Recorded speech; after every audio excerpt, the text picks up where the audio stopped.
guys. This is my screencast of the last elimination round of distributed card jump. To follow up my recording of yesterday's regular card jump. So we have roughly a minute and a half before the start. Today 20 people will qualify for the final round, along with the previous year champion, which I'm not sure who was that. Yeah, so the distributed rounds are roughly slightly different than the regular rounds. Obviously, because the whole point is to submit a code which will run on many processors at a time, and so you should write code. In a nutshell, you have to distribute your work among several processors in an efficient way, so that usually you want to cut the running time in, say, 100 times if you have 100 processors. And in some cases it's easier than the others. Sometimes it's hard to split the problem. And Google provides some library and some tools to test. And yeah, I took a while and wrote some kind of template to facilitate writing the program. So we have the start, and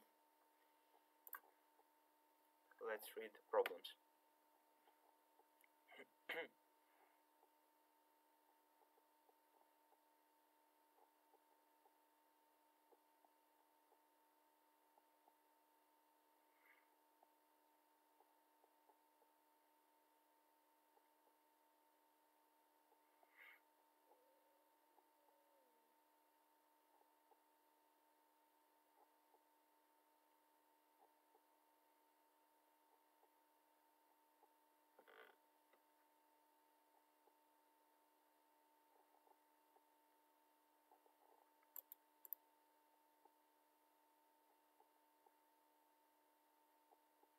Okay, so in this problem you are given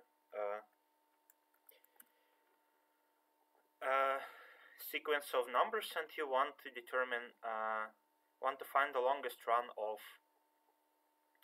which is an arithmetic progression. So that seems like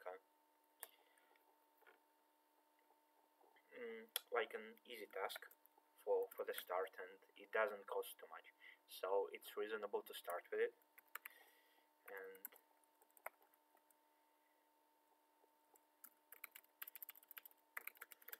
let me just do the quick code of this.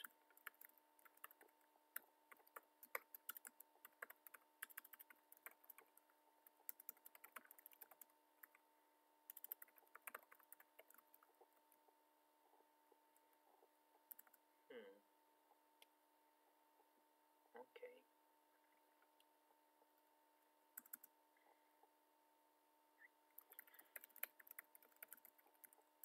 I would probably go with storing partial information, and it's slightly easier than to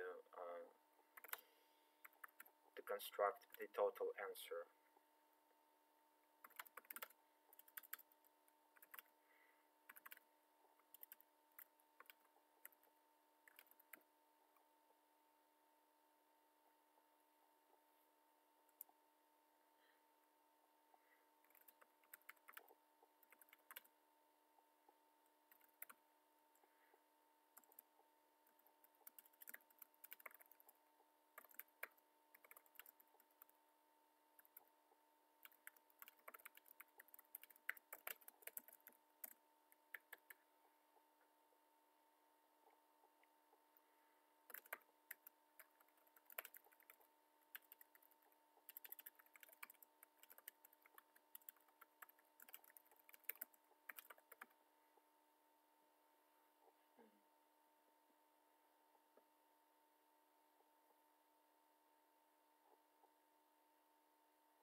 wonder if it's the optimal way actually.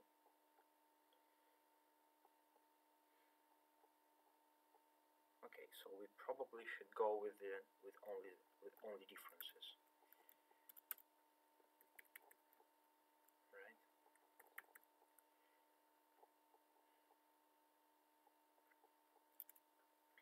Okay.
So I have a chance to showcase my template functions to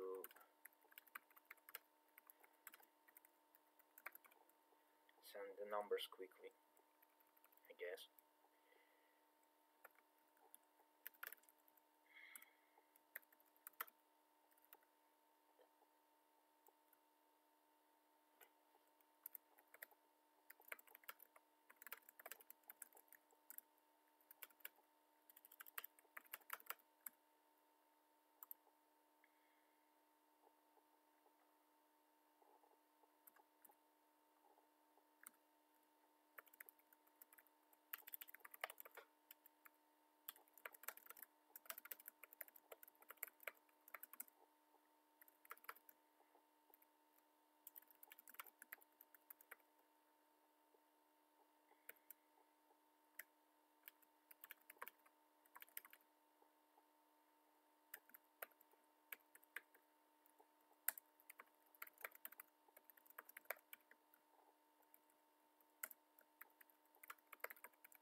Have to compile it with a custom tool, and yeah, to run on a test you actually have to kind of write a small library that provides all the information that solution needs.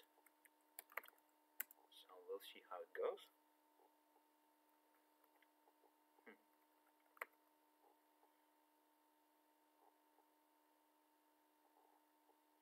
Okay, so somehow my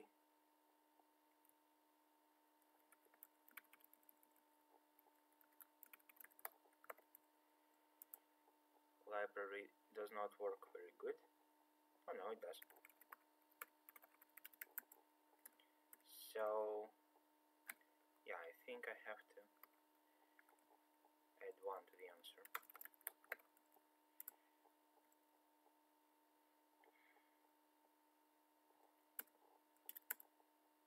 Wow. Somehow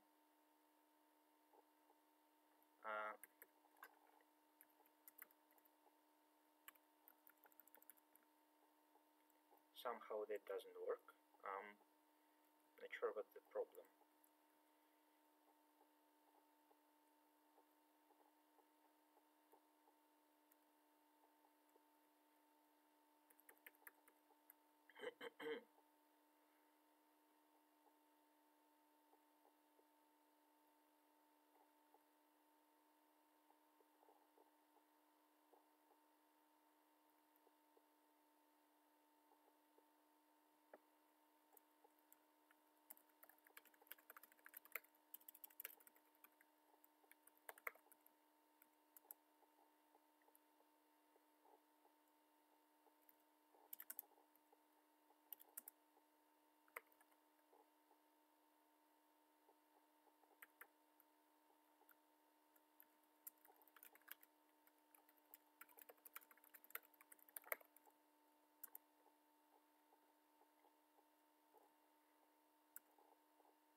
I mean, it worked before. What's wrong now?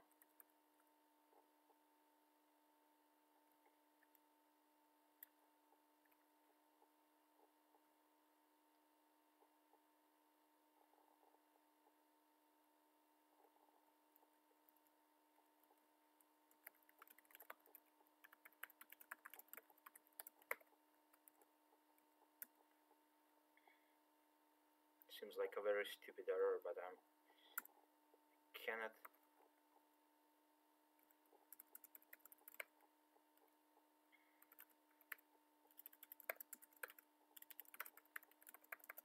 Really?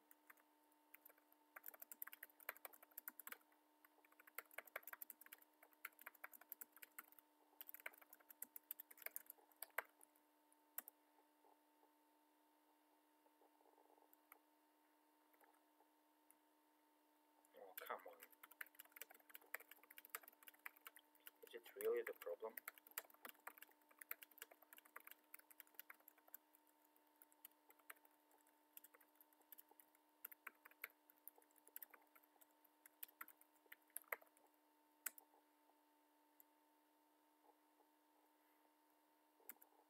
Yep. No. Doesn't seem like it fixed it.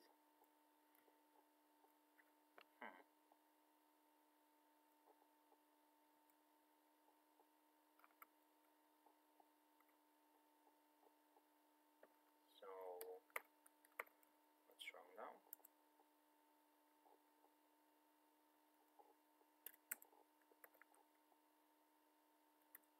Really? Okay, it's 1. That makes sense. But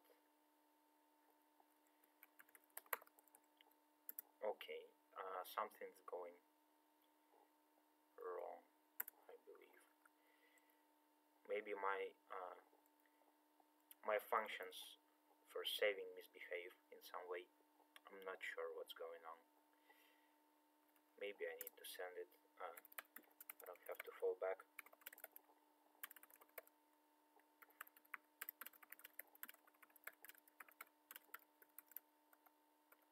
I believe think this function should work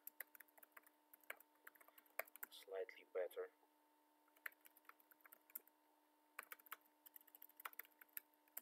Still, it's kind of stupid. I believe that it should have worked. For some reason it doesn't.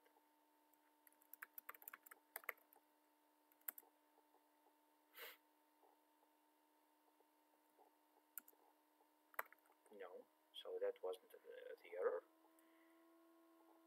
Okay.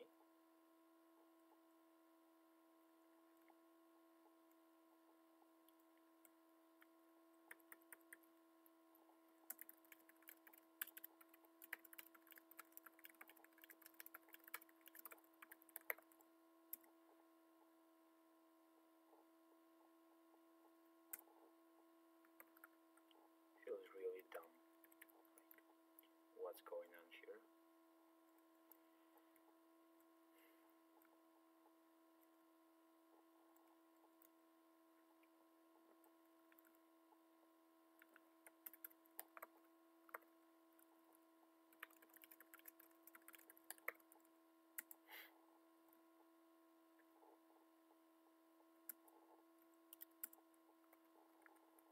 So for some reason, my solution can't receive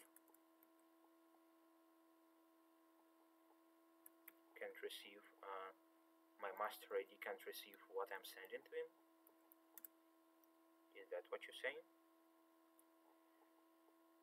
Huh.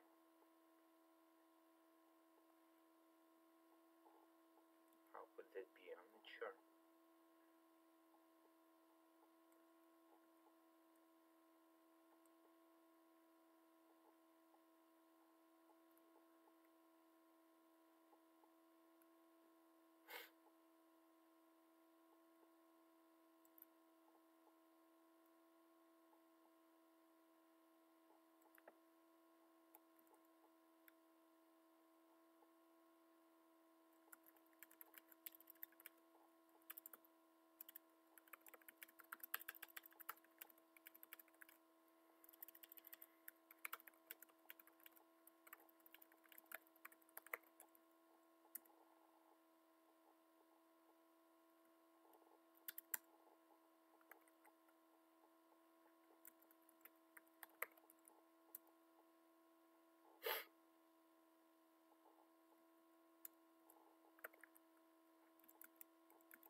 So they actually send, but it's still not coming through. Like, what gives?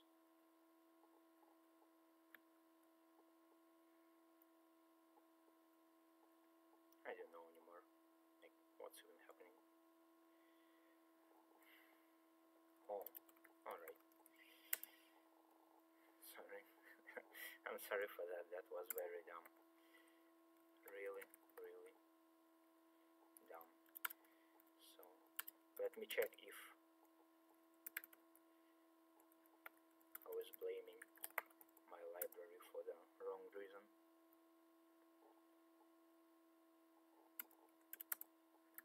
Yeah, seems fine by me.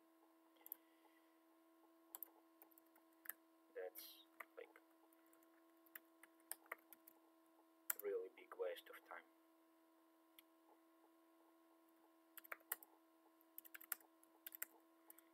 Yeah, seems to be working.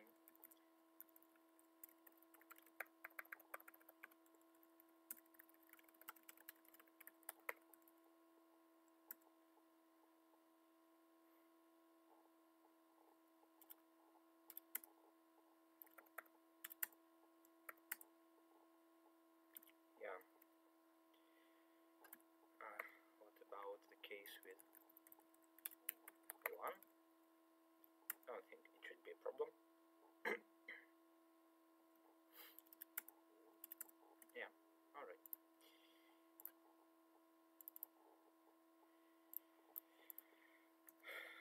yeah, that's I guess what happens if you get distracted too much.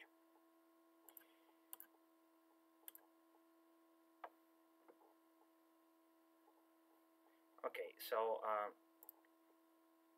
I have 2 minutes to wait on the result of my submit, so I'll go on and read another problem because I don't think there's much to do on this problem except that to check if oh yeah I will get wrong answer because of I've misread this constraint. Yeah, that didn't go very well.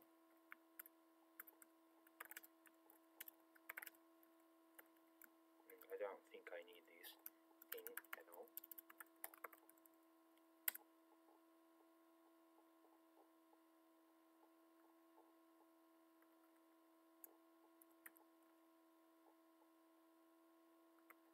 What? You think so? Really? So it's an initialized.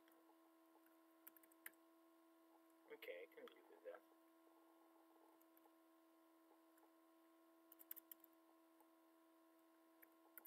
Alright.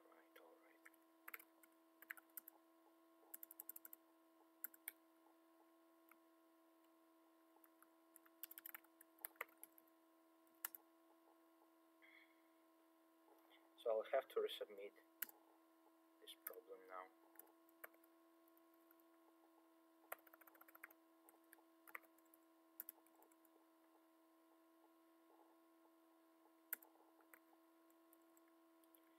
Yeah, any other place that uses long? No, I don't think so. So here we have correct. Wow. I guess they didn't do any tests that catch the overflow, or maybe it's for the it's like voluntary hideous reasons that to compel everyone to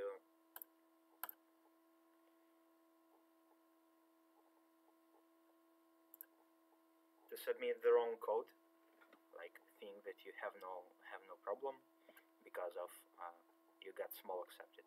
Anyway, I think that should be good with this problem, and I'll go on with the second, which should be next in difficulty, judging by the scores.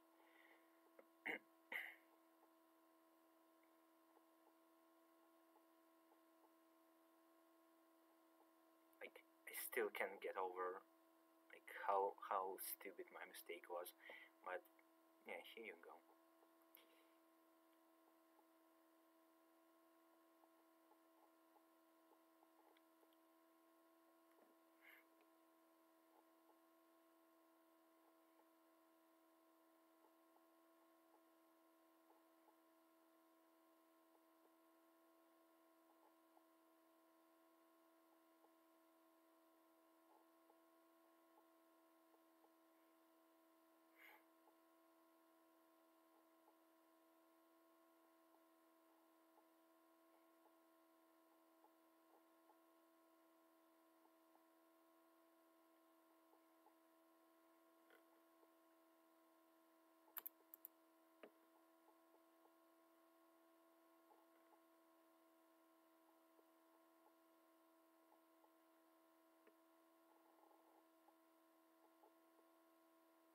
Okay, so we have 3 numbers and we have to check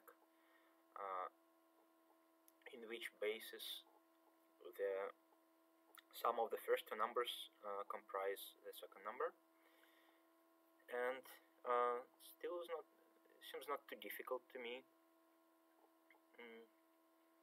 Just have to think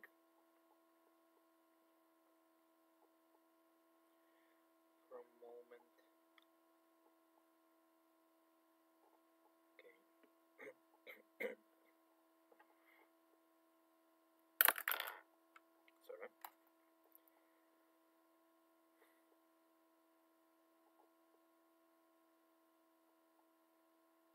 So if you look at the last digit, then it's trivial to see if there is a carry when we perform the sum in this digit, and if there is a carry, then it we can carry it most once. So by the difference we know the base already, and yeah, so I suppose it should be enough to to do all the manipulations within each chunk of the number of each number, assuming that there was a carry from the previous chunk or there was not. So seems pretty much straightforward to me as well. Okay, so it's called number basis.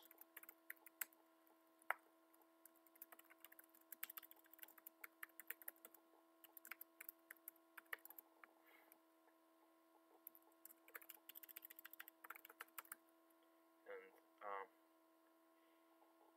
here I suppose that there are no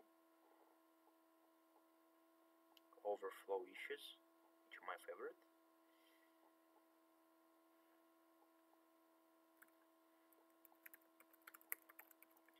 So we have a chunk of numbers.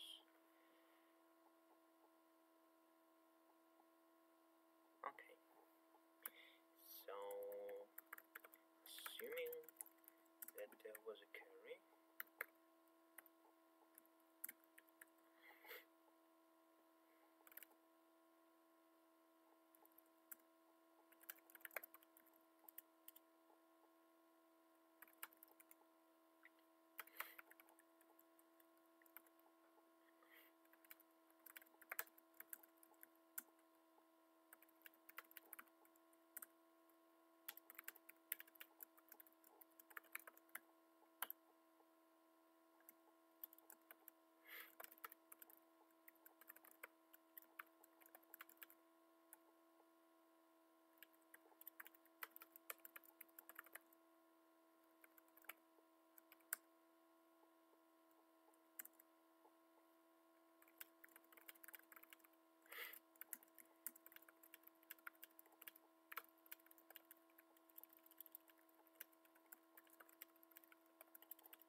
okay.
think that base 1 is allowed here.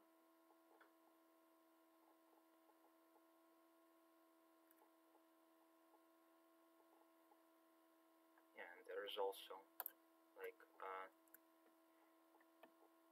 we should check for the lower bound, I suppose.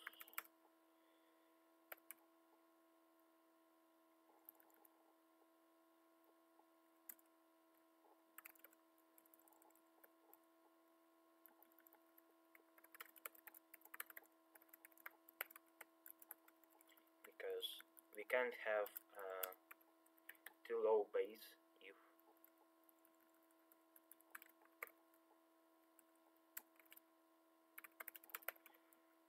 if there are some high digits.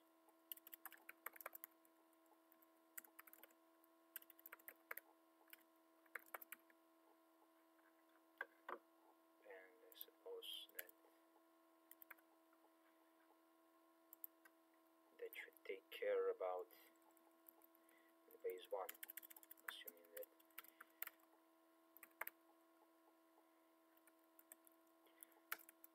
we can have it.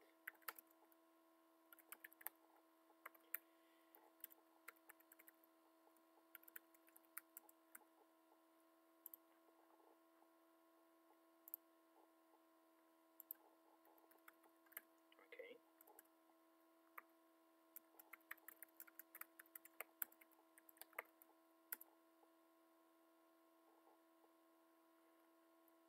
Something doesn't seem to work.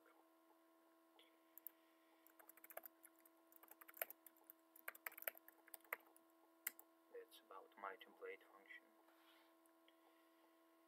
Okay.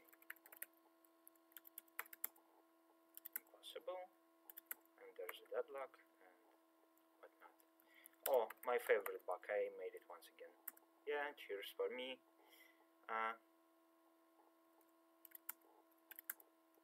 Impossible.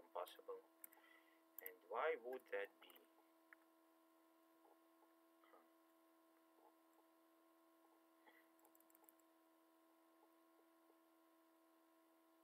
Okay.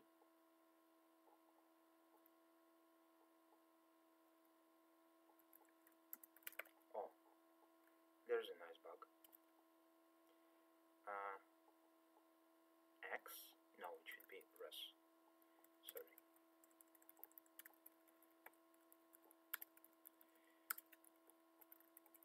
And I suppose if there's some carry still left, then it's impossible for us to have the answer.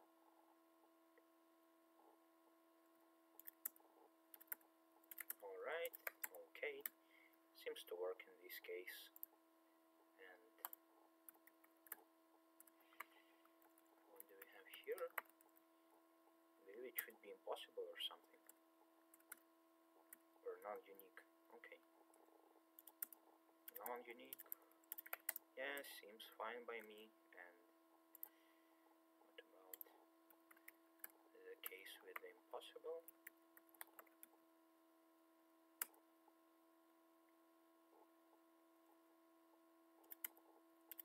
And it's impossible. It's a nice check to run on several different counts of like how many processors you choose, because it's a good check if your sharding works correctly. Okay. What to do now? Maybe to check for some corner cases.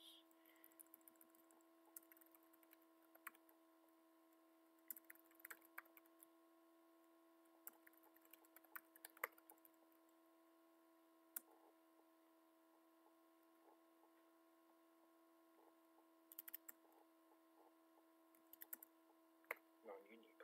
That makes sense actually.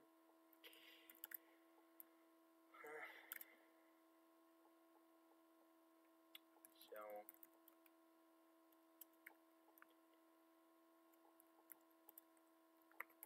this should work, right?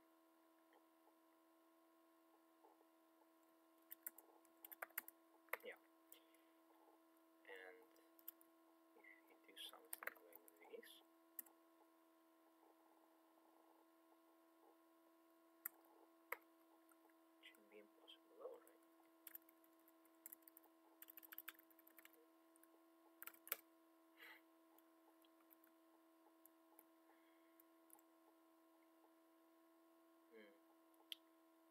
that case be?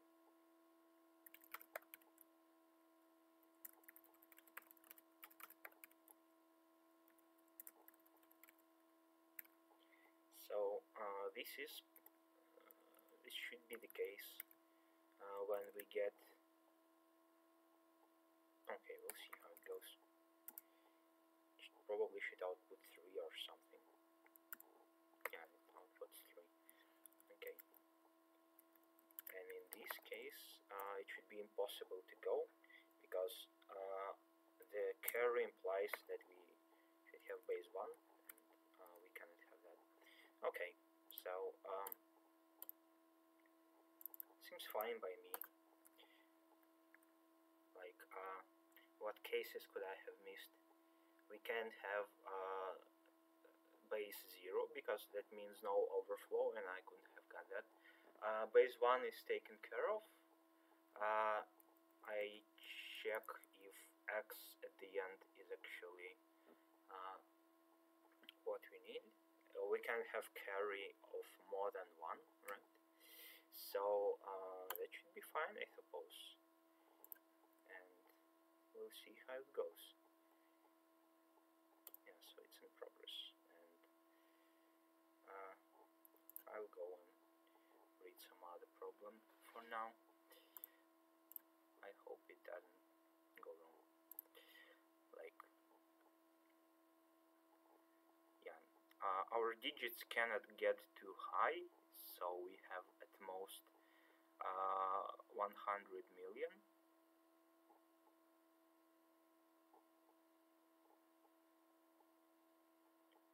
We cannot have leading zeros.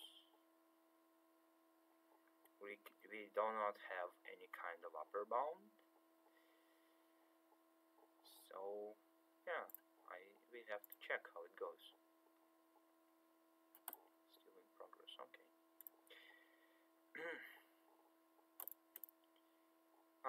Assuming that everything I've done is correct, the problems seem to be pretty basic compared to what was in practice. We'll see. Maybe the rest of the problems are more interesting.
Okay, so seems to be correct.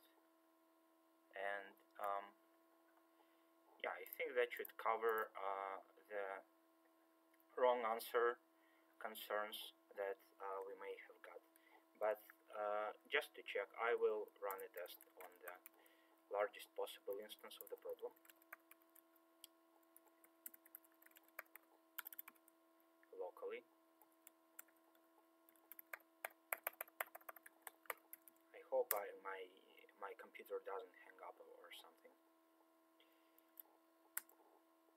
Non-unique.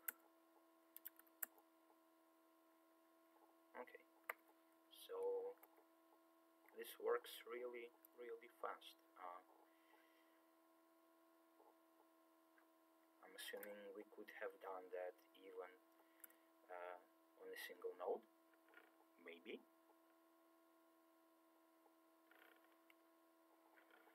All right.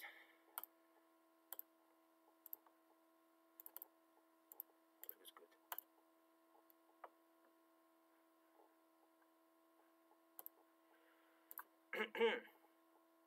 So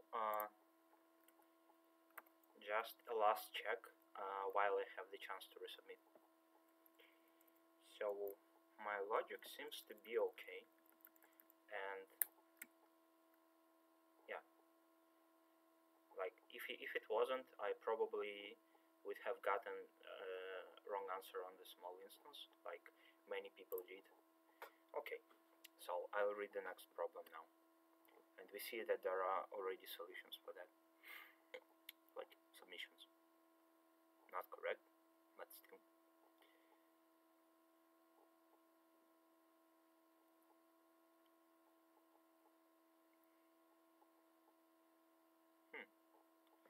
Interesting.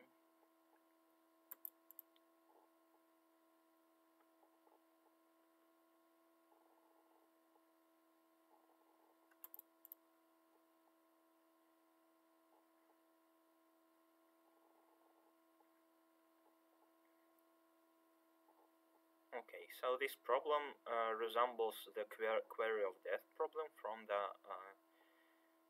first round, where so in this problem you have a certain amount of, like, you have a sequence provided in each node, and we know that each node has exactly one position with wrong number that's different from all the others, and we know that all these positions are different, like these malfunctioning positions are different for all the nodes. So we have to determine these positions, and we also have a tight limit on the total amount of messages that a node can send to another node. Okay, so we, like, this requires some clever coordination. Like, this is almost like self-conscious problem. You do not have to extract like, you do not just have to compute something as efficiently as you can. You have to, like,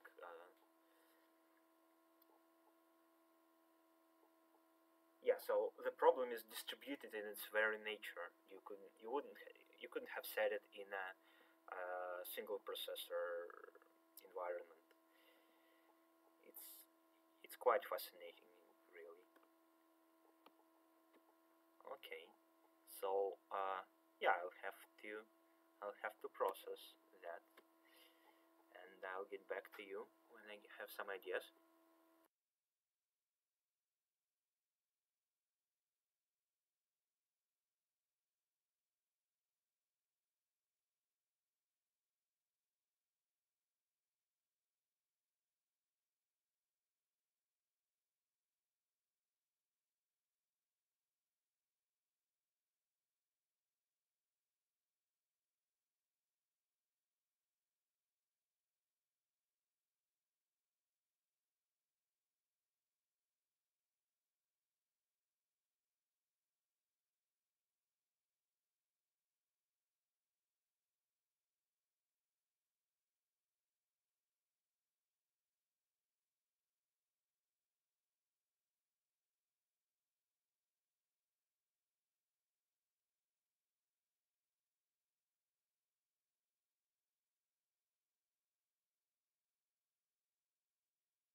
Okay, so I think I have this figured out.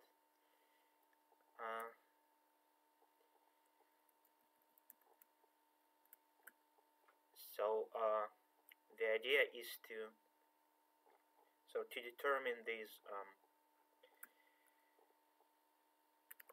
positions, we will so we will, for each node, we will have to locate the broken index. First of all, we know that it's somewhere within the segment, and then we will, in each step, we will reduce this segment in half. So to know that, we will have to determine in which half we want to go. And how do we do that? Well, we will ask the node to compute the hashes of each half. Some kind of hash of these numbers, and then we will have to check if some other nodes have this particular check.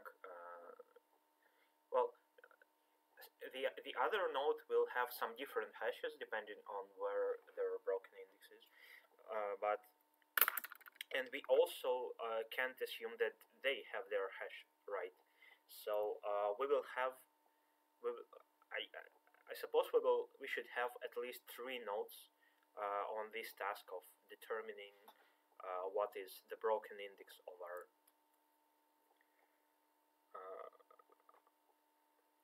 what is the correct half, and there should be some logic within that. But I'm still not sure how to do it.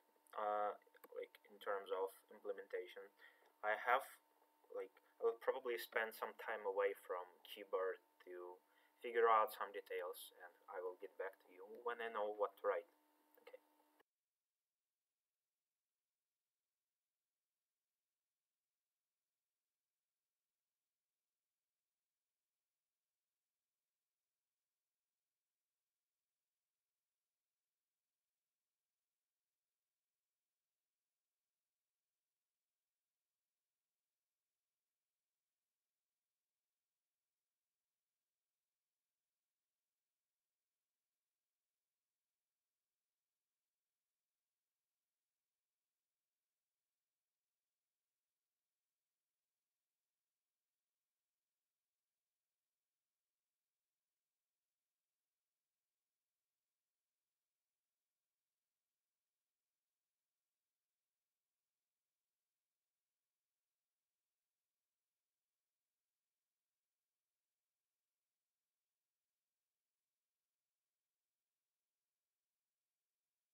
Okay, so as I said, we need to break our nodes in triples.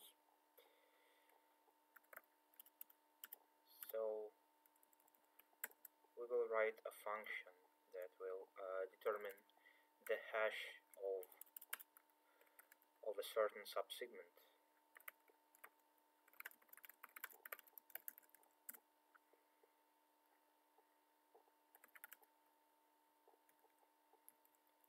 First, something to get over with is we want to use unsigned numbers to avoid some nested nasty things with our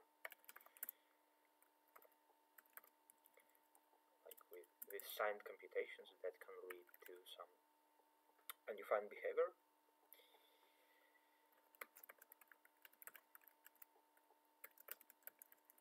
So we need to come up with a sufficiently complicated function.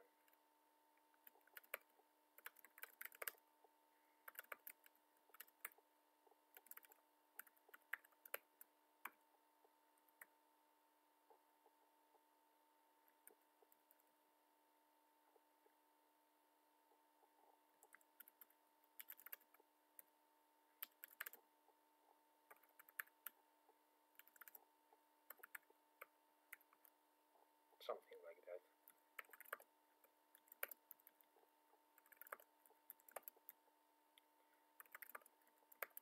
We only care about the collisions, so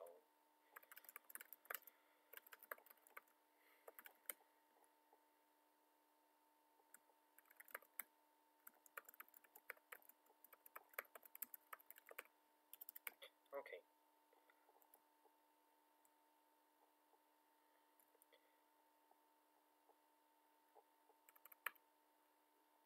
So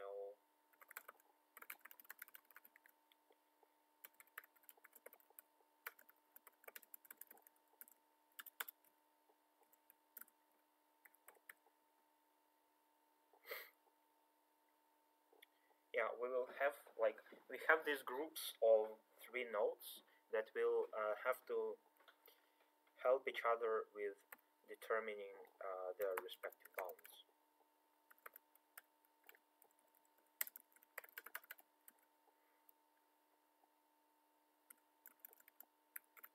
It's kind of interesting that you can't go with 3 nodes, right?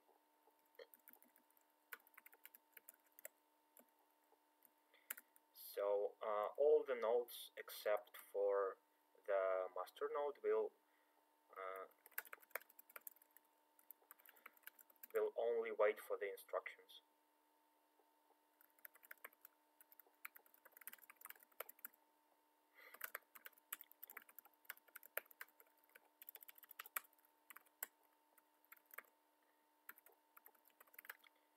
To compute. Okay.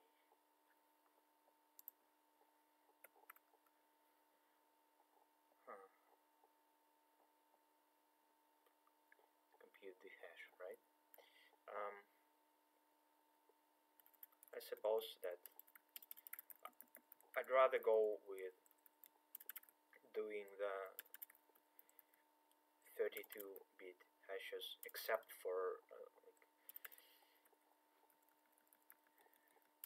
as opposed to dealing with all the conversions from signed to unsigned and whatnot.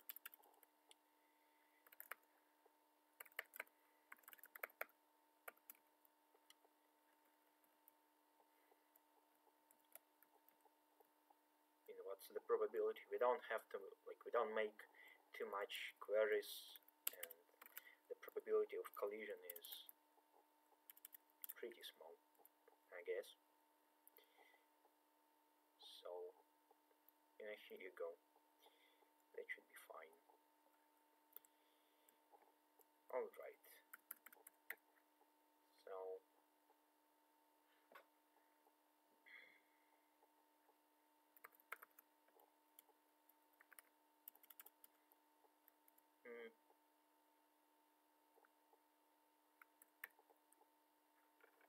so we have to do this in parallel, right?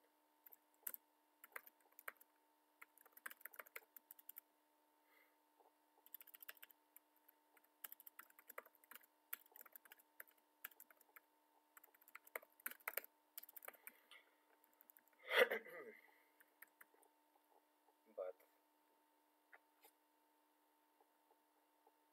yeah, so we'll probably go with groups of 3, and here we use the fact that the number of nodes is a multiple of 3 plus 1. So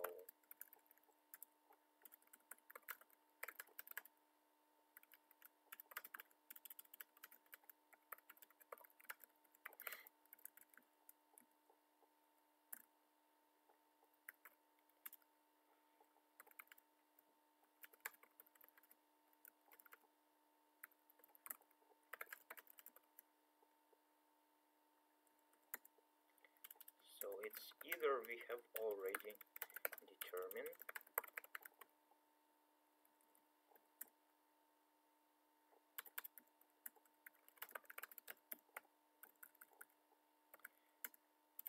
all the positions,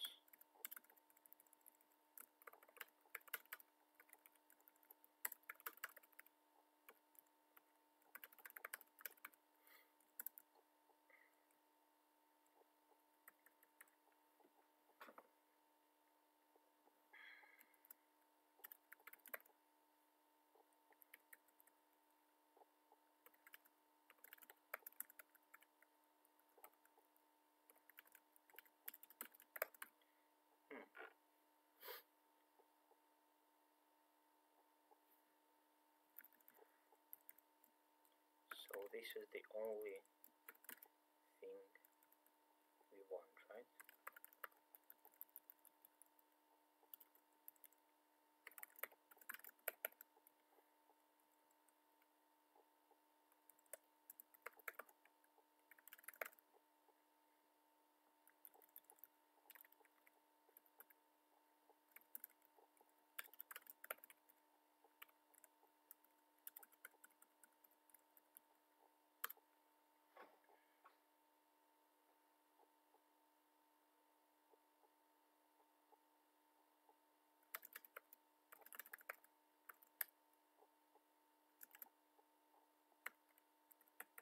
Okay, so once we've assigned our tasks,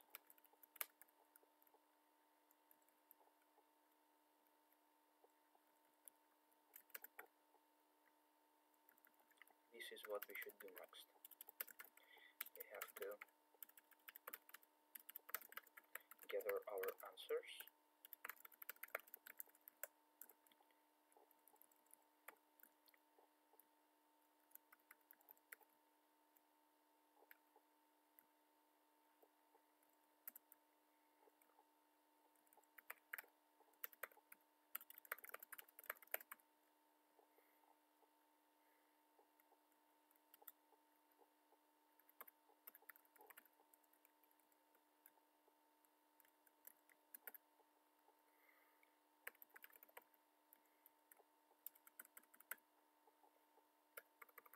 and then we have to determine what's the position that where we have the problem.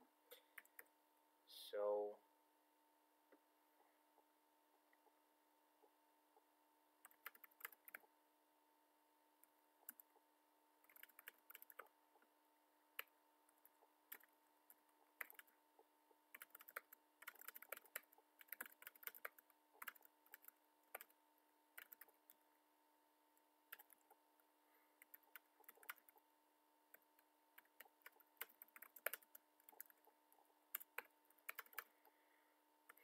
if some two nodes agree on the hash value of one of the halves, then it's actually then if some nodes agrees with us on the value of one half, then it's actually the correct half.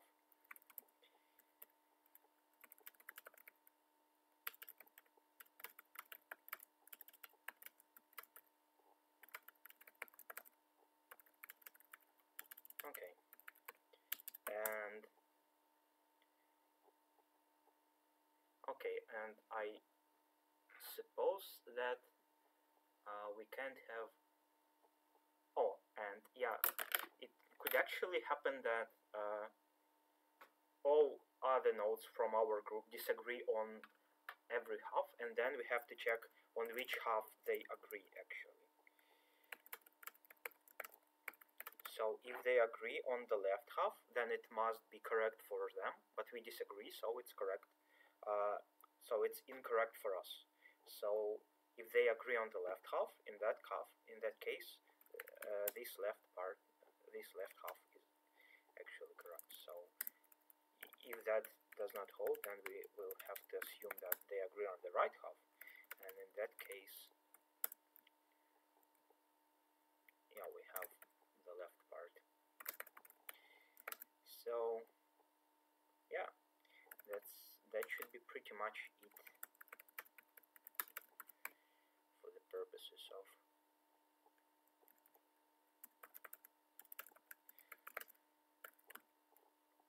determining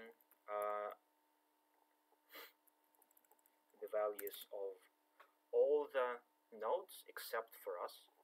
So I will just check if that works for all other nodes.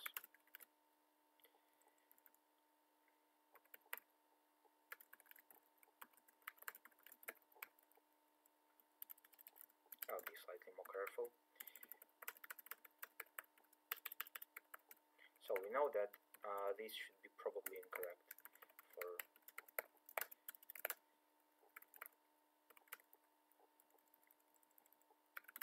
and we have to shut down all the other nodes.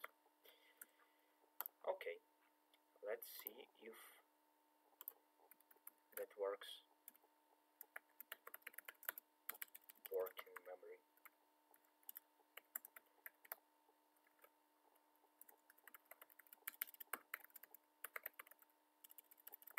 Wow.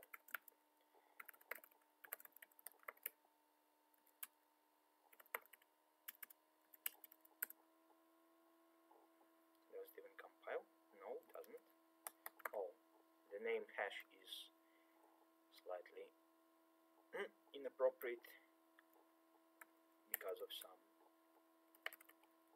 I don't know, collisions with the standard library. I will have to recompile. Okay, that worked slightly better, but still.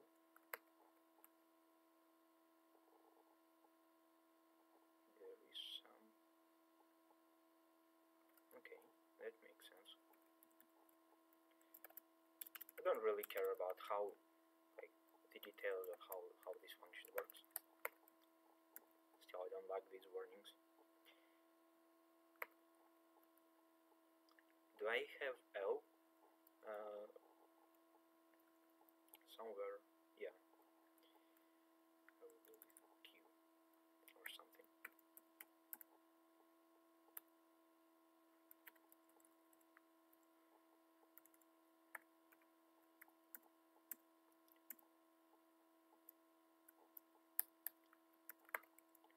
Not too nice, but I don't have much time to fix it properly.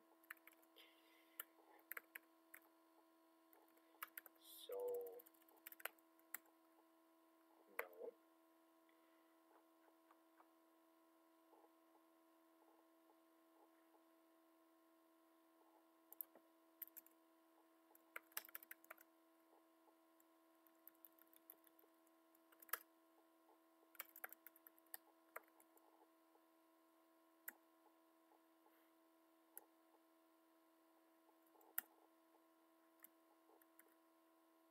Okay, so that seemed to, let me check in another case. That seems to work for all the nodes apart for my node. Yeah, seems to work. Okay, so the only thing that we're left with is to determine our particular like for the master node, what is the correct value. And I will pretty much copy paste all the code. Maybe. Okay, maybe I should better retype it.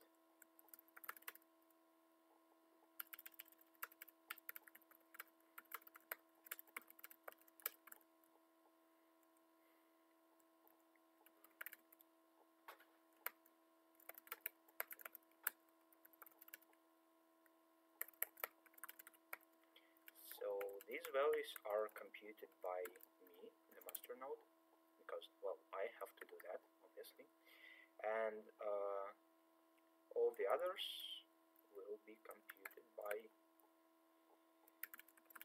some other guy.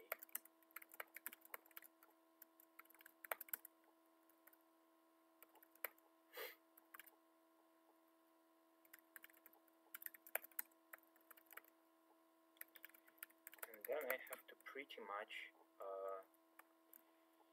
do the same logic.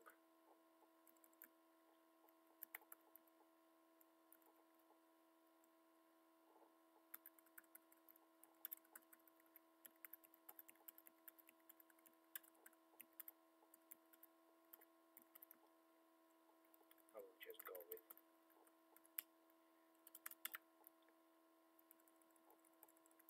okay. So does it work? Does it?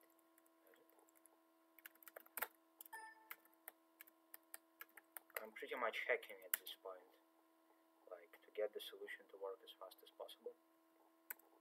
Okay. Alright, so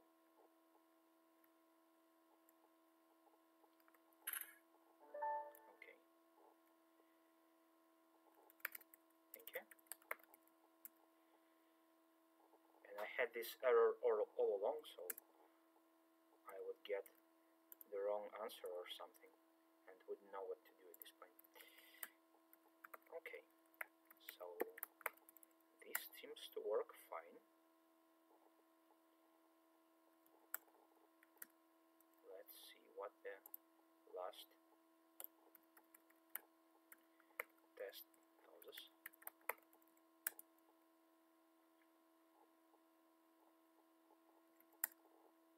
Okay, so that seems to match. Let's do a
yeah, this looks good.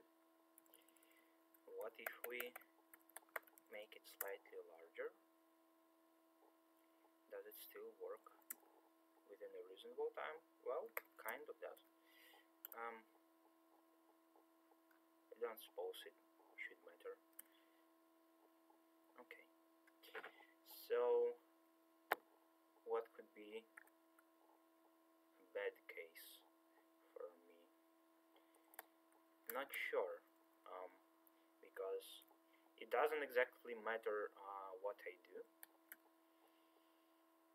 So, like, I can't even locate the worst case for my submission. Oh, we have a clarification, which is okay. It's pretty much true though. Yeah, we'll see if my solution works. As far as I can tell, it's relatively easy to get the subproblem to work. And here is the gatekeeper's last problem, which will probably determine those who will pass to the finals. Like, I would say that the first three problems were not too hard. I will go on and read what these guys have to tell us.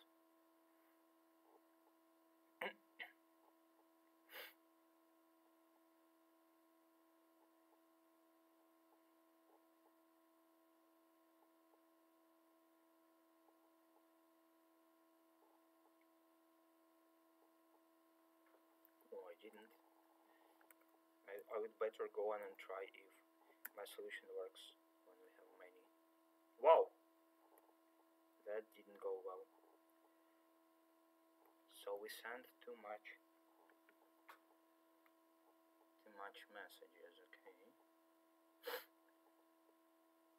So our master node exceeded the number of messages it could send.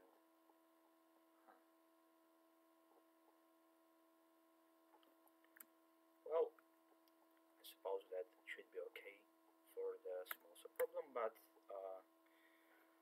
I'll have to figure something out for the purpose of all the other guys. Like in the large subproblem, what could you do to reduce the number of messages?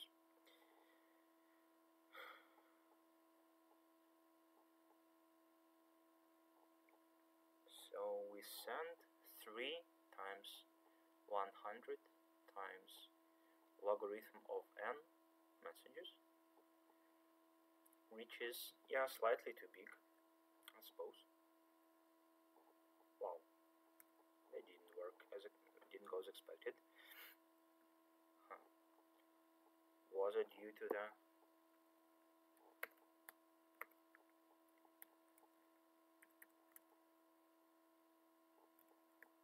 okay, I'm not sure at this point what's going on.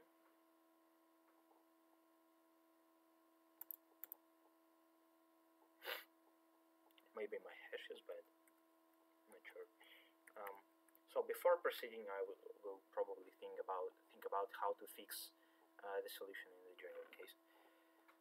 So to be slightly more efficient in terms of the number of messages sent. Okay.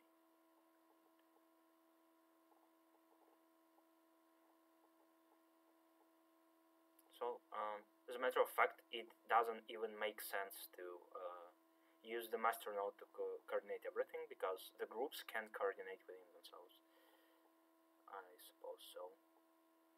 And we need to be the group as large as 3. So yeah.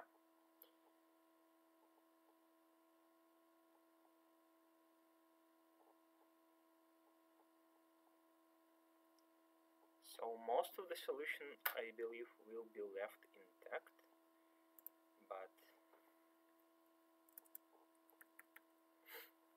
so in the group we will have a local master that will coordinate everything that happens within it, and it will determine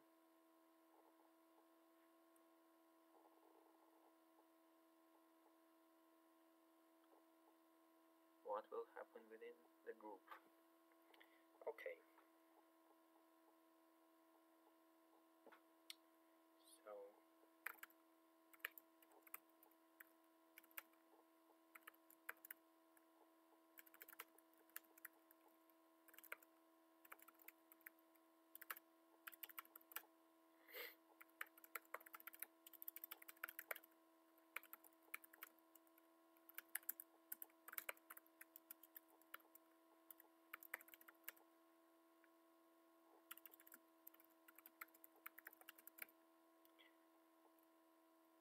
yeah, but in the end we will have to send all the answers to be outputted by the same node.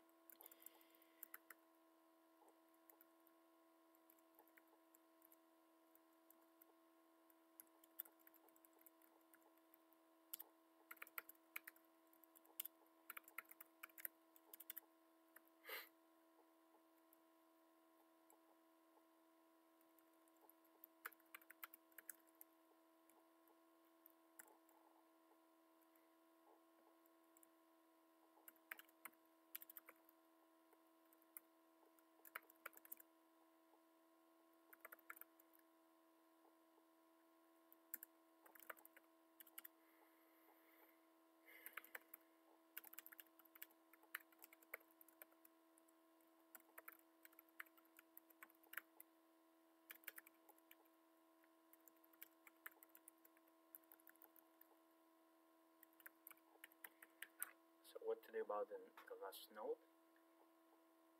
Will be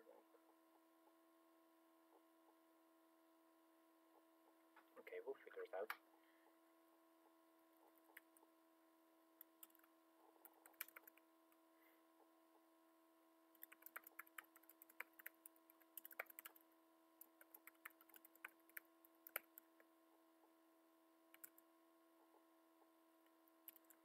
So I believe we can copy most of these.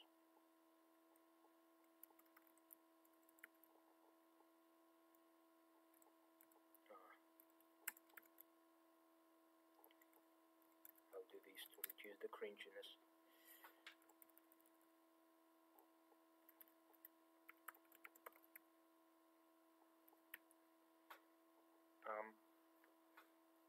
So,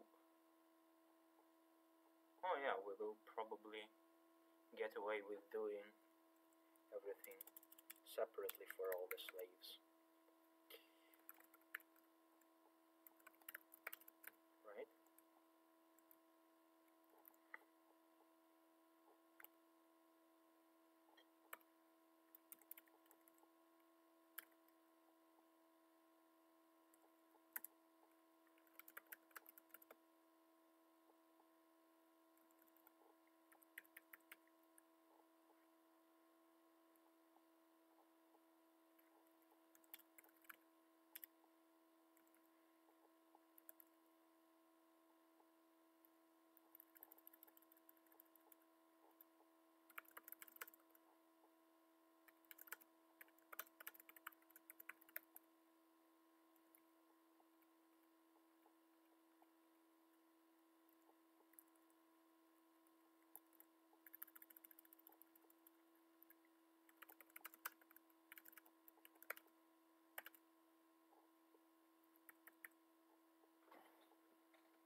So we will be doing, yeah, since we live inside the group, we will have to do largely four times the work of determining our node. So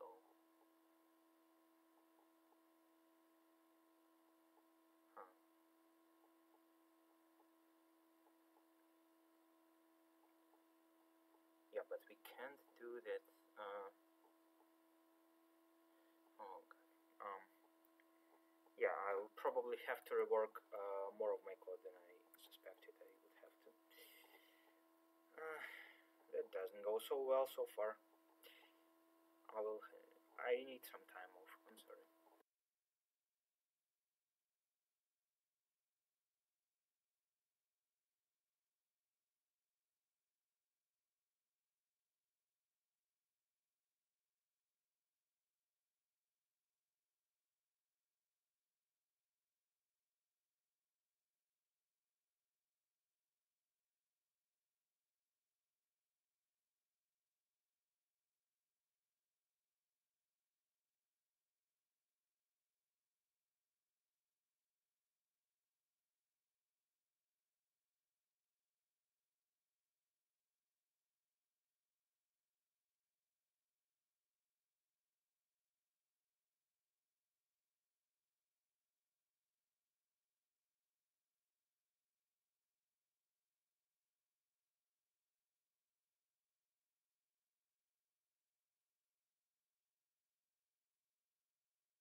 Okay, I'm back.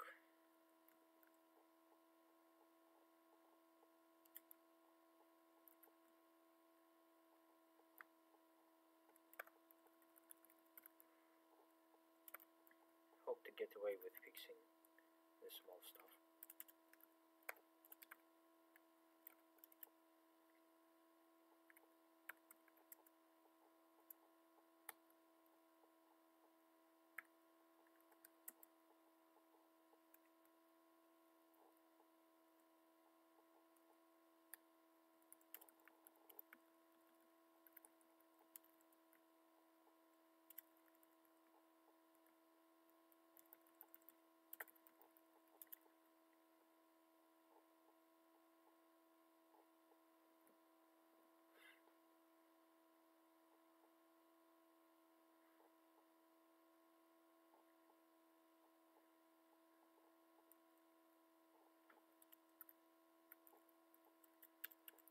So sometimes we have to do some work for ourselves. If we have to ask ourselves to do some work, that's okay, since we have to wait for other guys to finish anyway.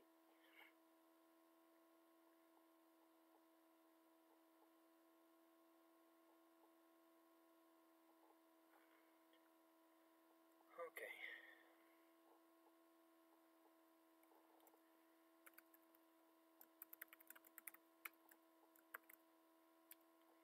So that should finish the all the group work, so that now that this is out of the way, we have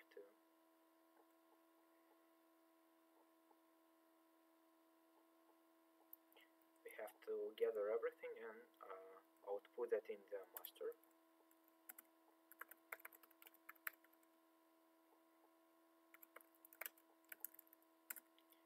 And we only have to receive the information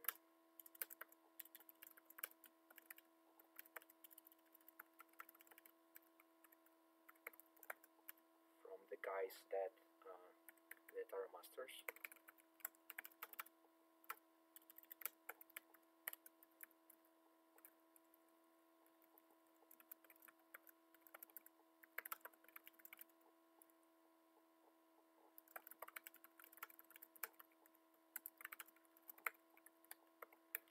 So I suppose that should fix the problem with the query limit.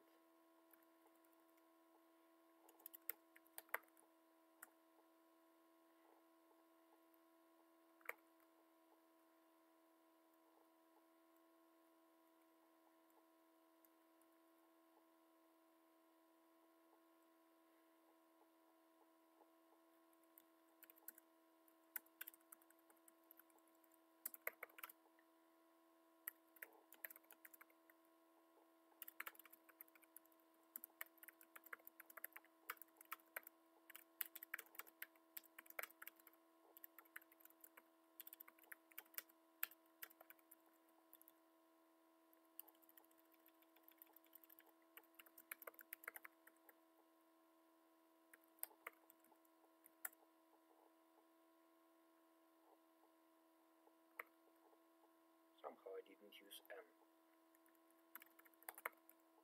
believe that's the only place to use it. Okay. No, that didn't work out. That's probably because I didn't finish my my group workers.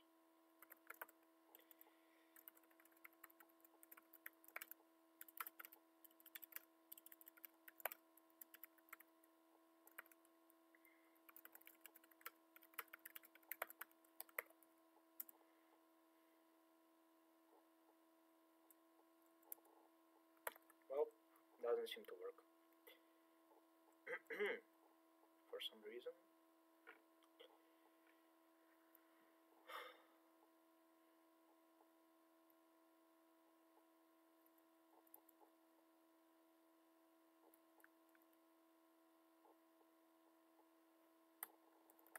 My leaves seem to be in order.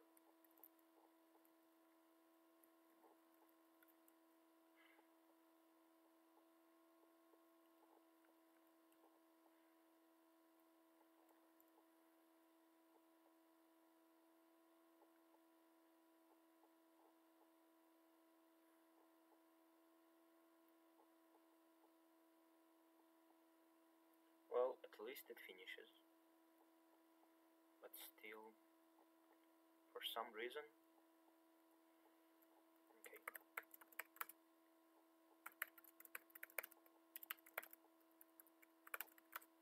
Let me do some debugging.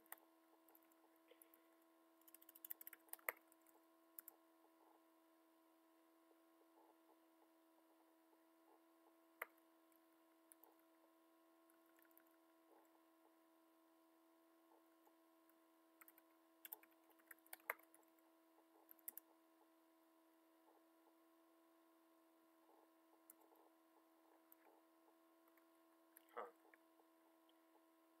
That didn't work at all. That's because I don't have the cycle. Yeah. I'm not sure what it did before. Seems better. I suppose so. Okay.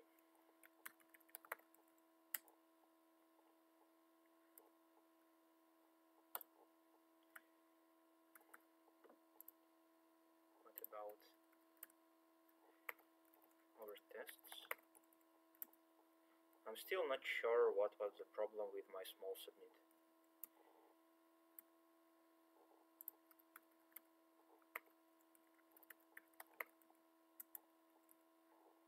It seems to pass all the tests I did before, except for the number of queries, but I will check that in a moment if that works as well. Maybe it was some kind of really obscure bug that I'm not sure. I'm not sure where is it at this point. So it works in all my tests.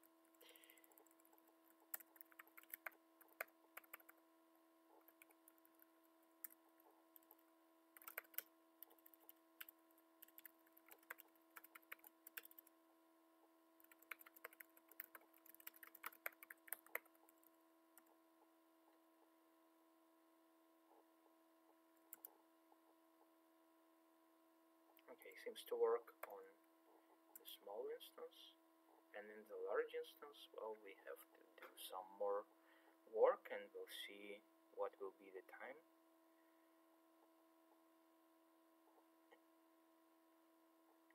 You have to simulate 100 nodes. So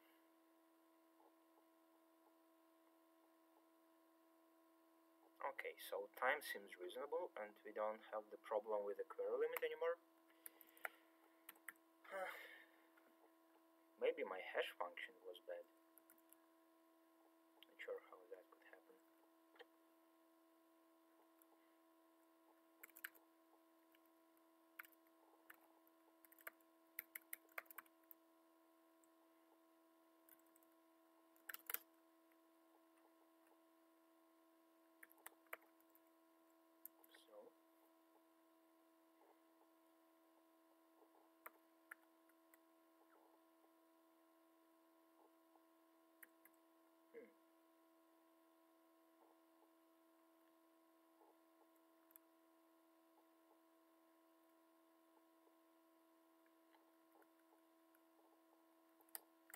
Well, okay, here goes nothing.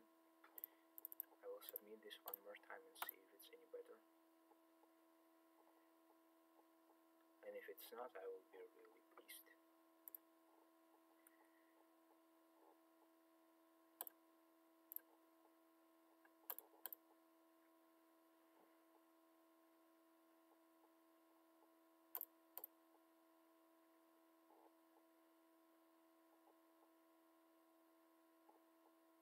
So now I'm below the threshold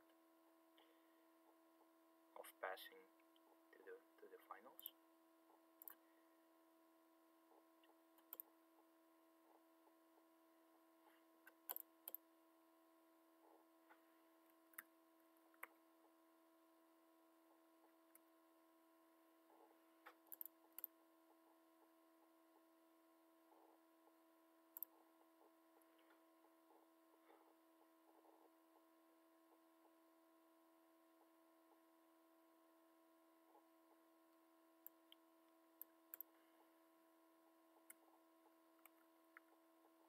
So get value can still be large. Is it the, like, do I see the return of the curious bug I had before?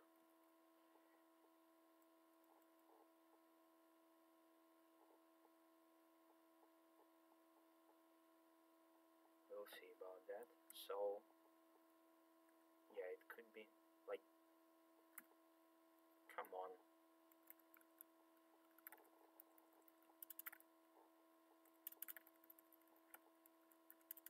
Do we really have to do this?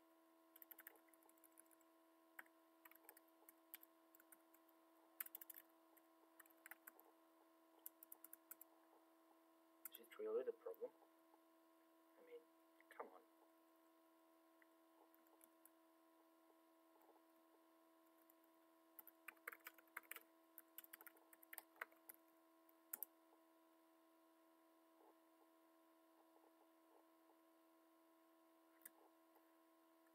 So I suppose that's another wrong answer. Okay. But now I suspect I know what the problem is, and suppose that should fix it. Like, how come I always miss the condition? Like, how large can number get? And it's really easy to construct the test against this. Just take the number and say that the incorrect number is the old number plus maxint. Okay, that should really do it.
Interesting problem.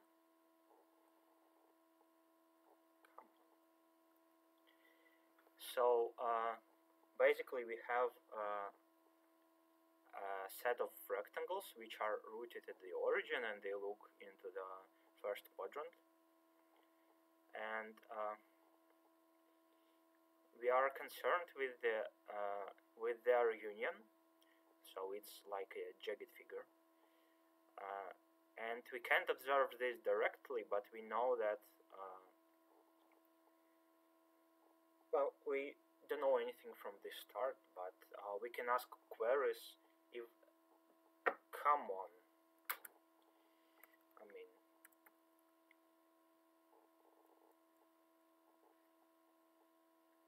really?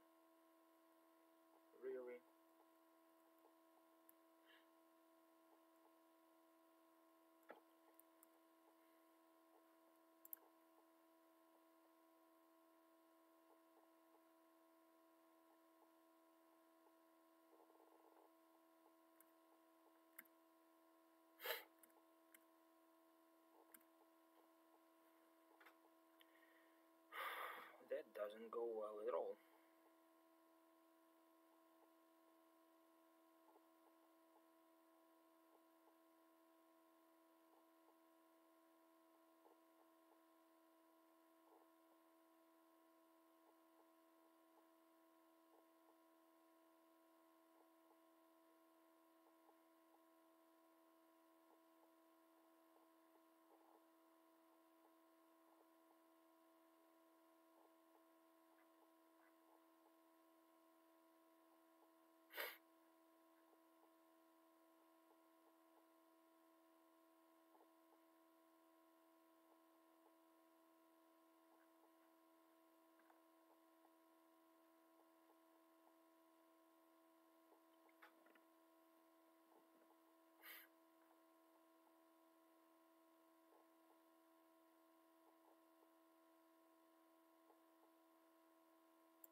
My sword doesn't hit.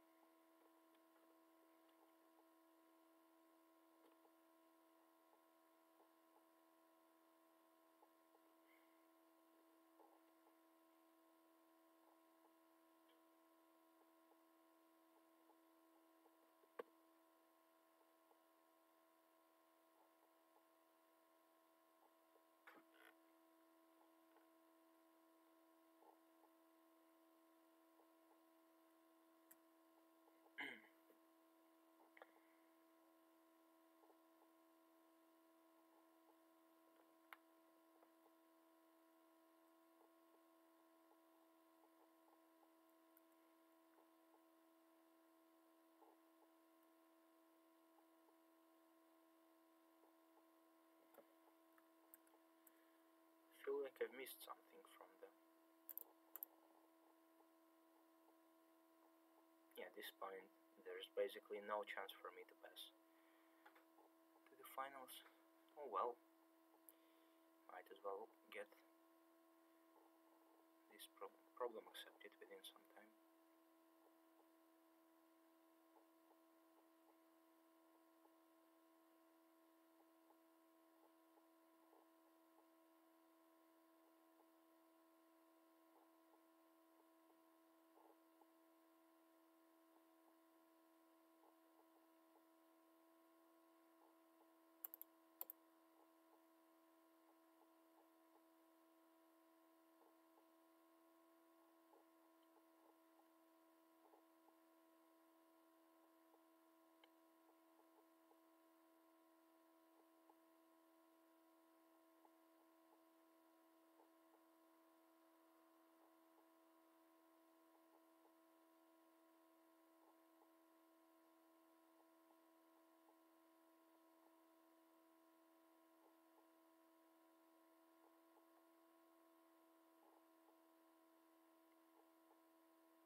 this point I'm suspecting that my hash function is bad for some reason. Like if we get a number with a lot of zeros, they can become effectively zero for the purposes of hashing.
Okay, so I'm desperate at this point. I'm going to submit no matter what,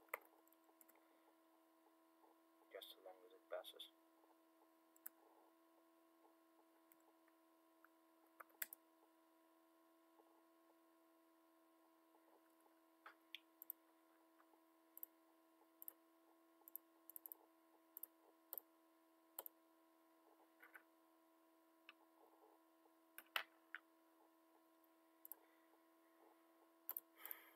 Okay, so at least got this, like, understood this problem.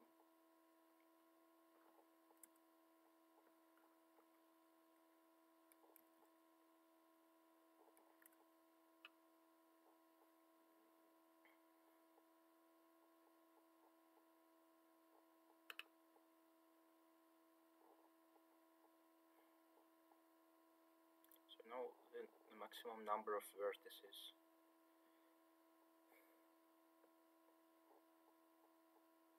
So one way would be to, like, how should we shard? We have to find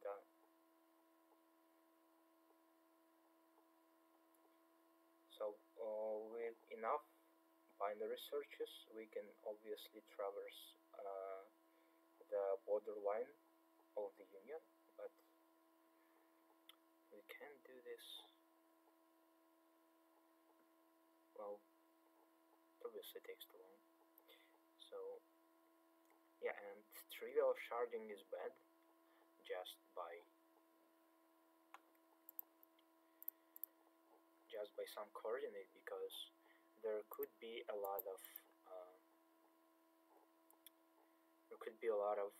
vertices within each shard, and we don't know exactly which would that be. So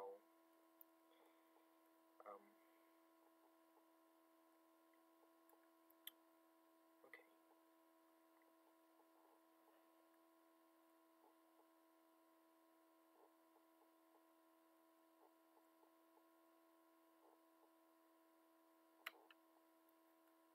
Okay, someone got all problems accepted. All right. Finally I got this. So I believe the problem was with the hash function. It was not satisfactory. Okay, so I'm 20th, and at this point I still have a chance. The key would probably be to get the small instance accepted as fast as possible.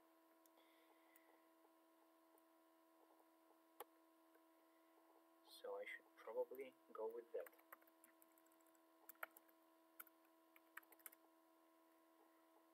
Let's call nanobots.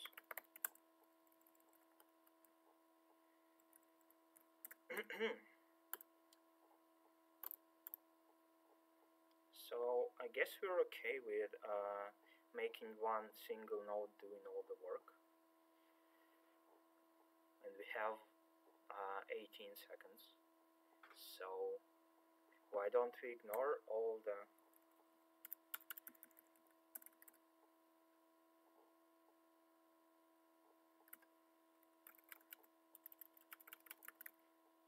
other nodes.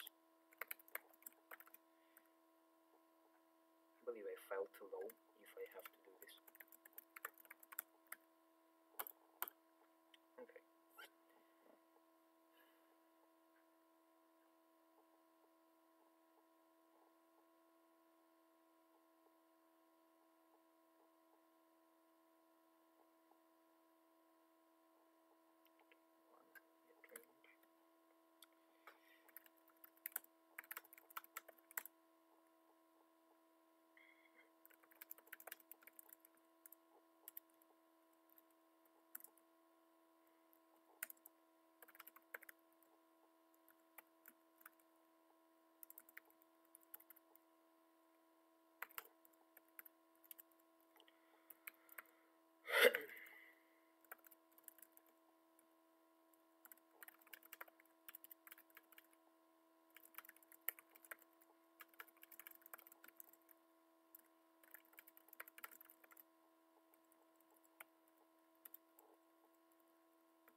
So that should be 10 to the 5th times logarithm,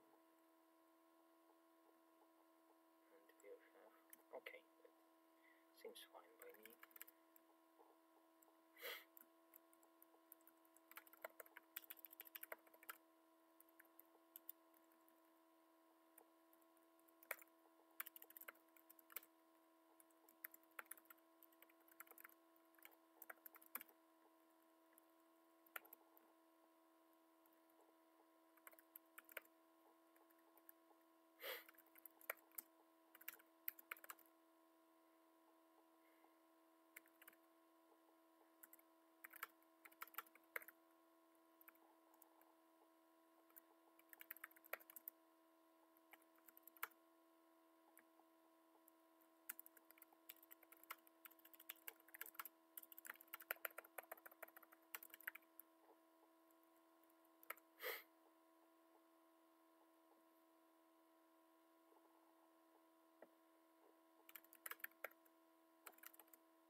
should test for the. Okay. No. Don't print anything, please. It's not the point.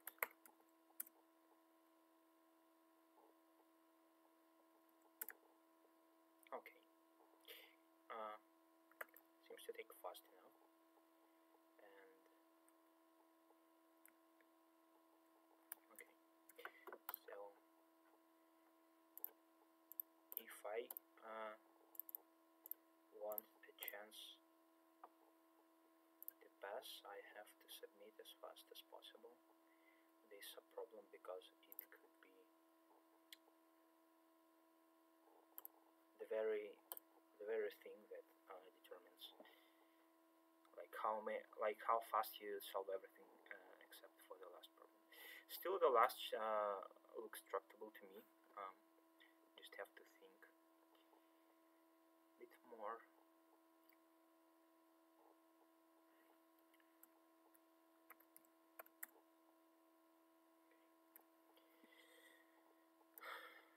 Hope I didn't get any overflows here. Not really, no. So you have to be careful with these modulus, because if you the original numbers are up to 10 to the 12. Okay, we'll see about that. So what about the last problem? I will have to think with myself and check back with you later.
Okay, so I think I have some idea what to do with this problem.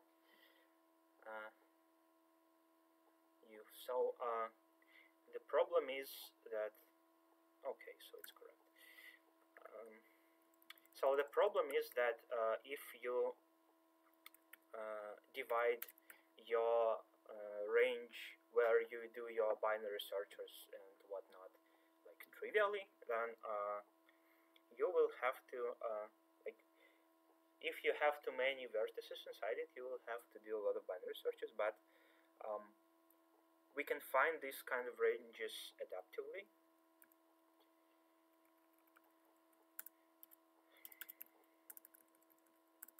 And so we will tell a range of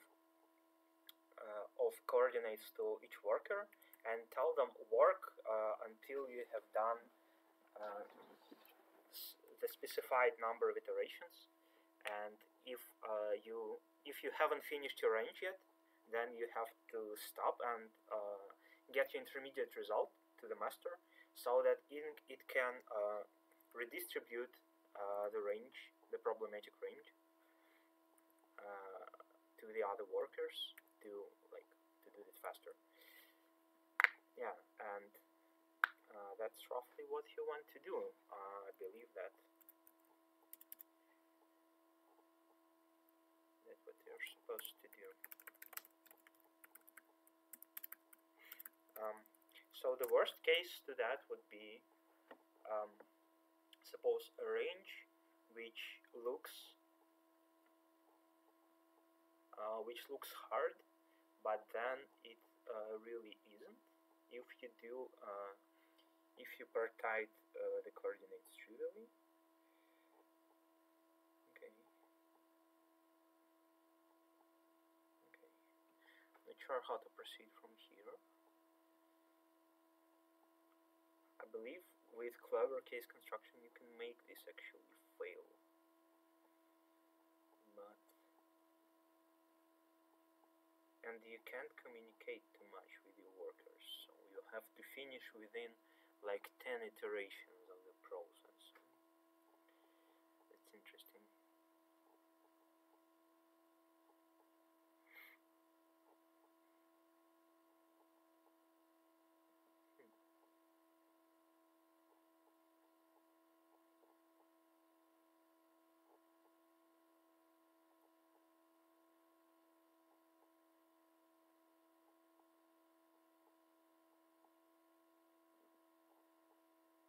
Okay, I'm not sure how to get around this one. Yeah, and provided that my solution works, I would expect a lot of hundreds in the end.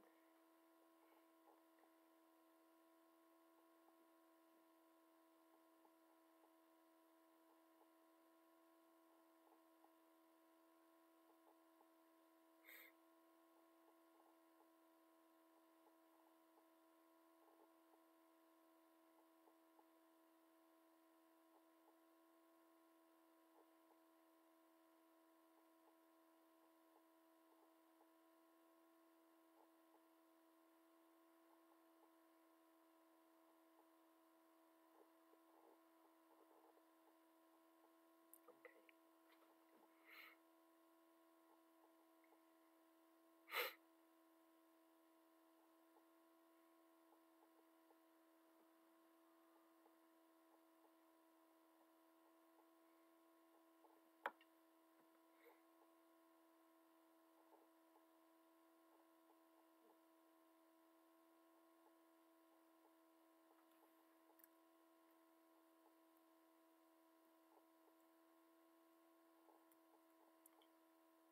We have 50 minutes to go. I'm tempted to go with this solution anyway.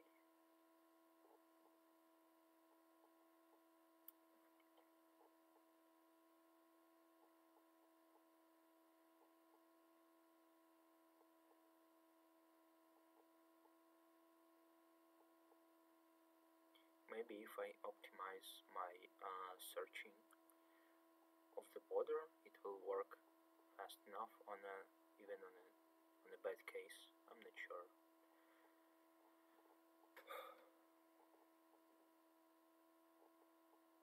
Still doesn't look too good to me. Like ideally, you would want if one worker finished one range very fast, you would want it to you would want to assign another range to it as quickly as you can, because like you don't want your workers to stall and do nothing. That's just wasting time. So you would want to for the workers to report back as soon as they can, and they can report back 100 times, 1,000 times, and well, ideally, you don't want them to communicate too much, because that's wasting time. It's kind of costly to communicate.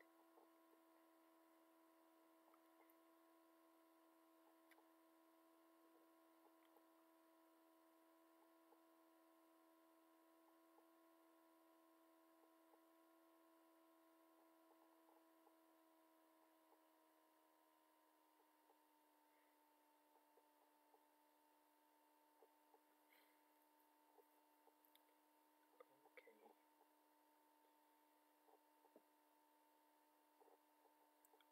So you would want something like a protocol, a worker that that's doing a range would send the message when it's finished, so that the master can get back to him as soon as possible and reassign him with a range. But if the worker is doing bad and he has encountered a difficult piece, he would want to tell the master about it, so that he sends more workers to help him, and the master cannot get any delays really.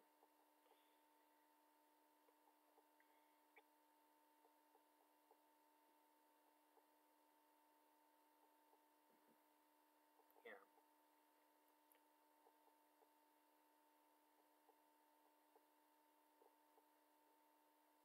So a bad situation is when one of the workers have found a tough spot and it's working through it, but still no one comes to help him and everyone has to wait for it.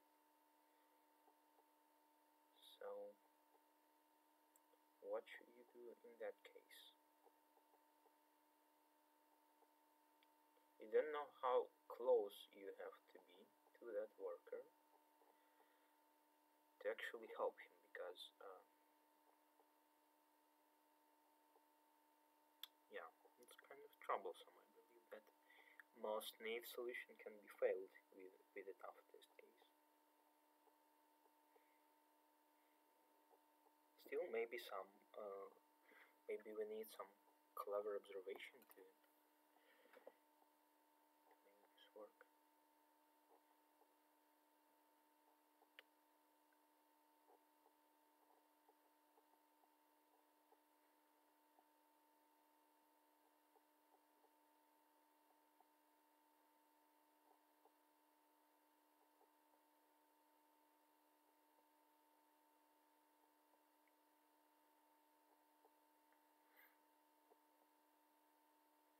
Huh? Somehow my rank just increased. Maybe it's just caching. No, did someone resubmit? Not that I care. I can't do anything at this point.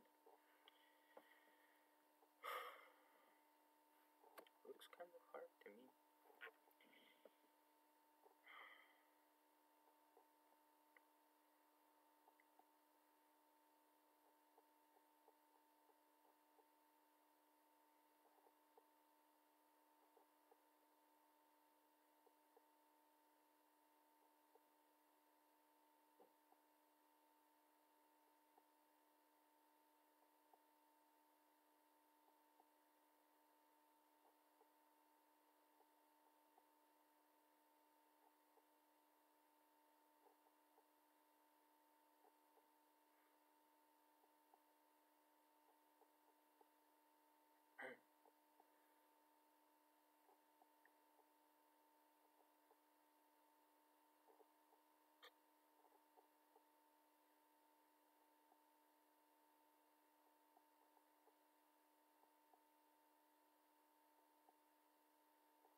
Thinking about some clever manipulation with all three workers, maybe you can make some workers like local masters, as in the third problem.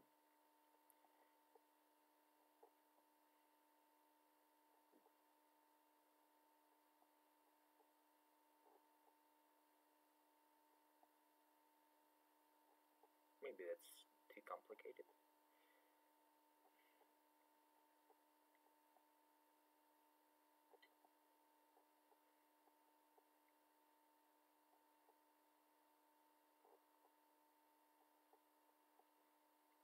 as long as we finish within 10 iterations of the process, that should be fine.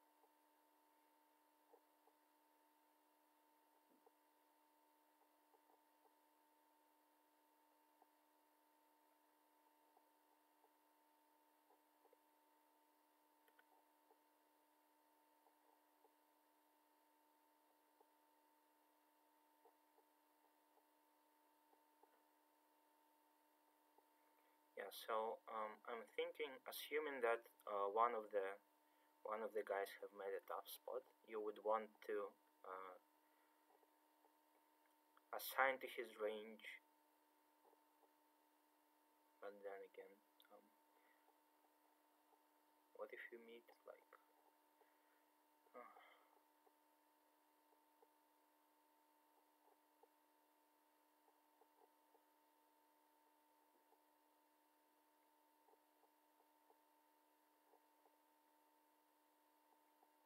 so we're assuming that 10 to the 5th,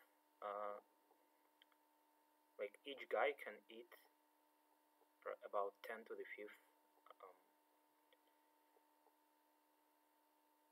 elements or edges per his iteration.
Okay, I have to do something at least.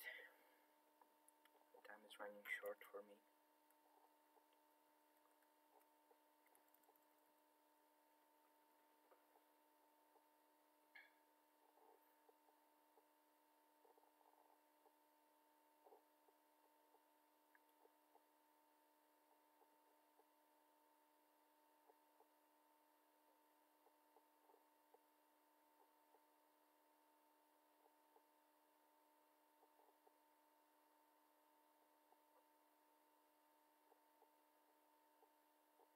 Okay, I will go with the original idea, probably without any alterations. It seems to me that with enough iterations, we can make it work. All right, so here comes nothing.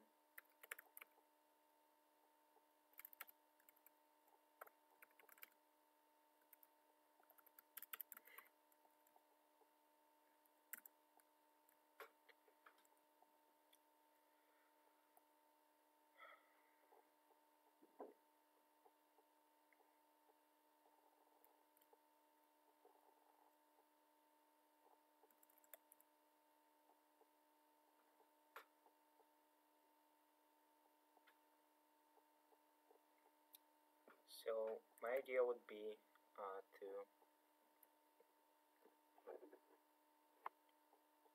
so we want to make it exactly the number of ranges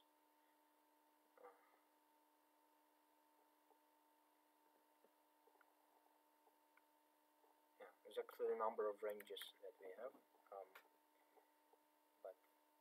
can't get too many pieces, right?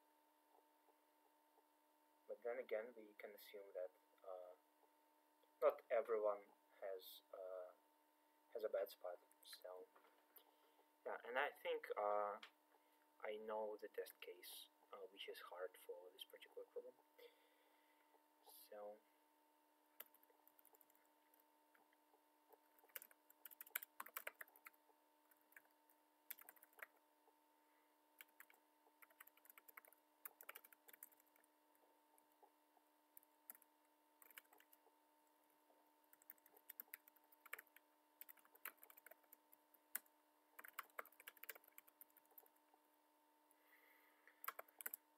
I will go with the stupid procedure because it obviously will not be the hardest part for the solution. And yeah, I assume that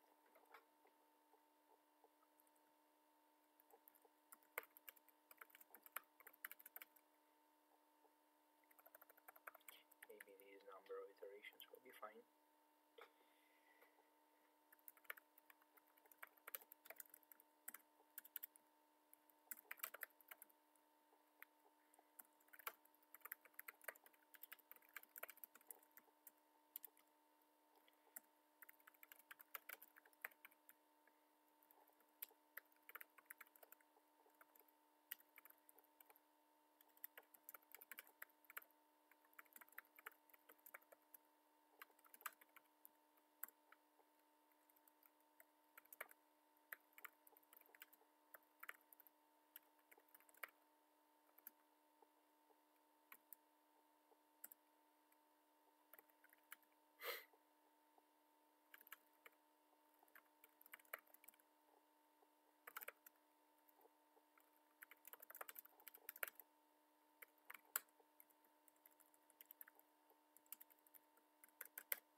so this part is borrowed from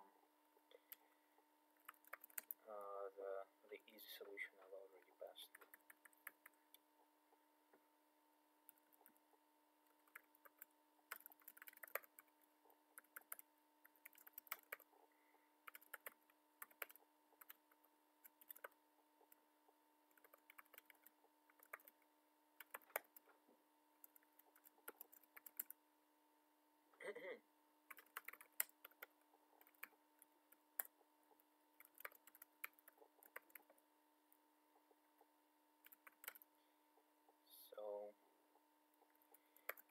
sending to the master node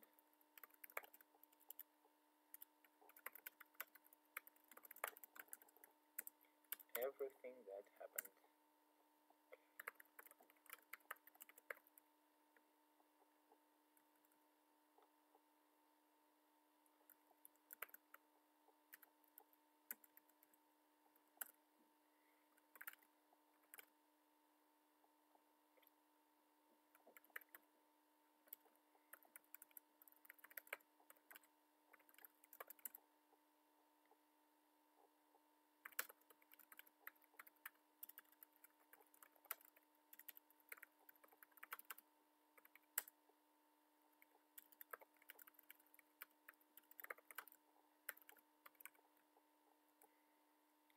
And then we have to form the new ranges.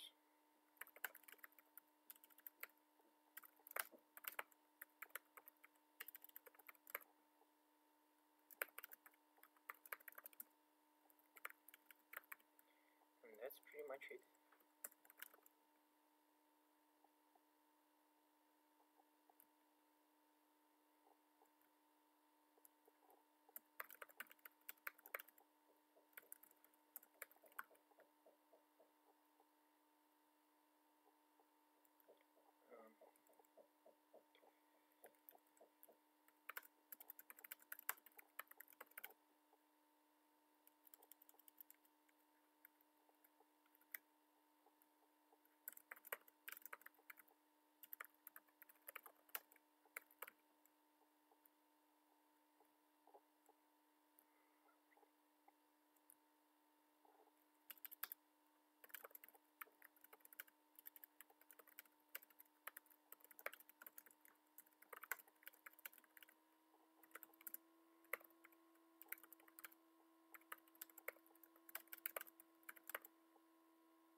Well, as far as my idea goes, that should be okay.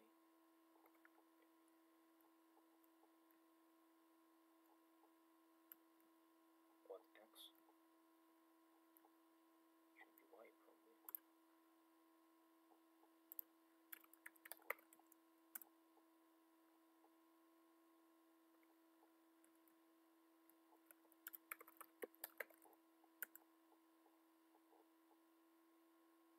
Okay, some warnings that I don't really care about. Yeah? Yeah, okay. So, we want to know if that works.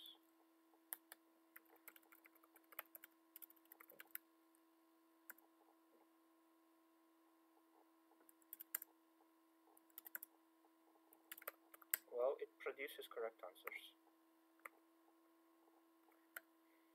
Let's see how we go with the sample cases.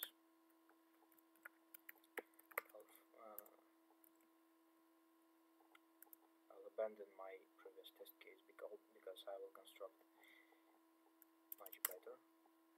Okay. Somehow didn't work.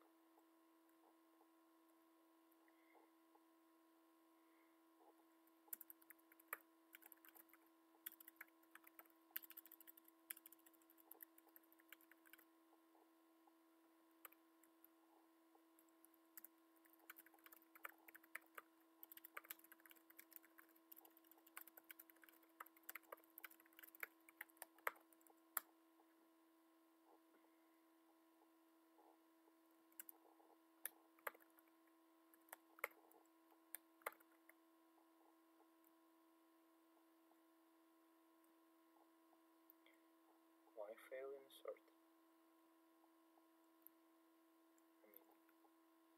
Oh, I might be clearing a wrong number for some reason.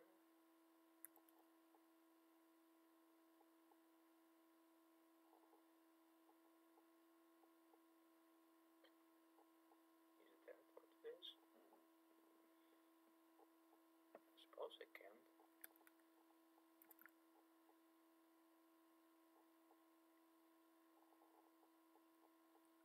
Huh. Okay, let's see.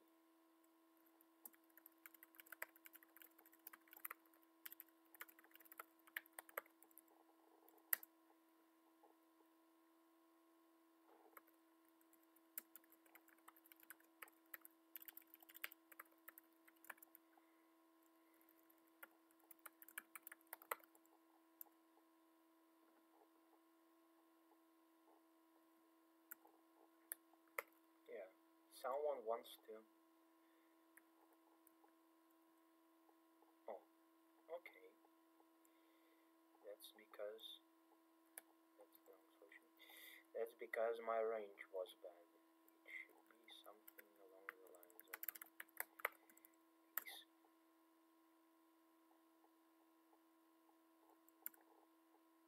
Okay, that looks slightly better.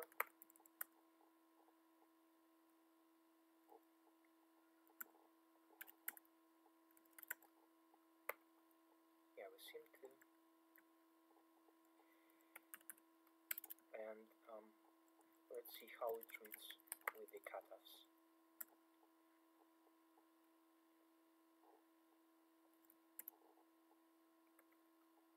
No, doesn't mind at all. Okay, so let's see what happens when we do that thing again.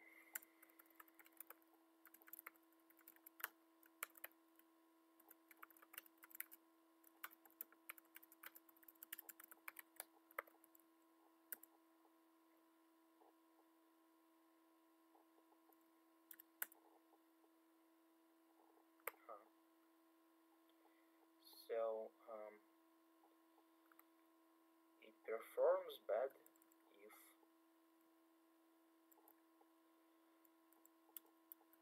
maybe I should make it adaptive too.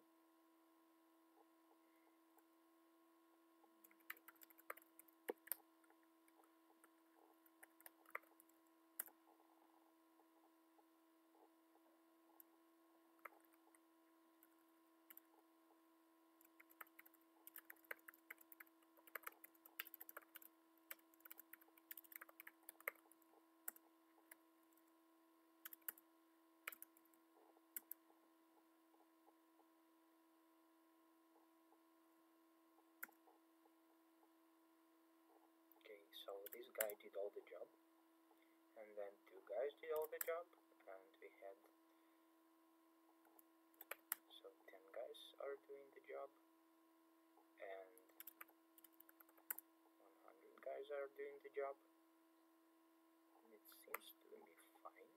Okay, so what happens if we, so the bound that we have here is, okay, so here goes.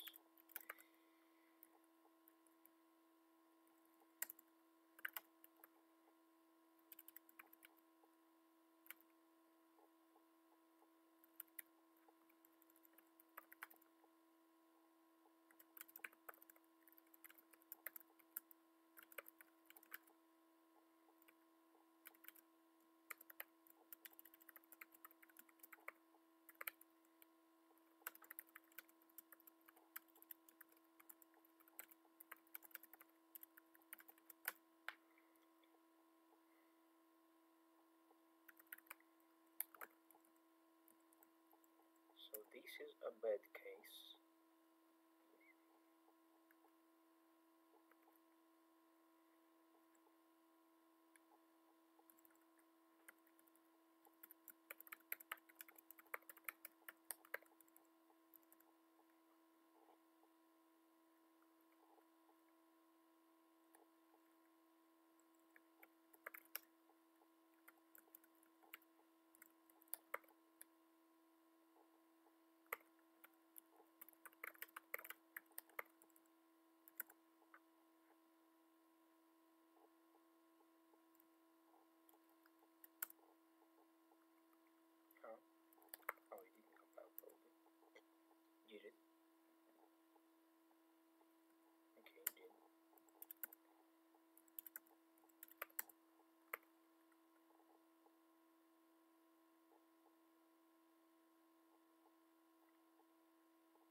just breathes through it.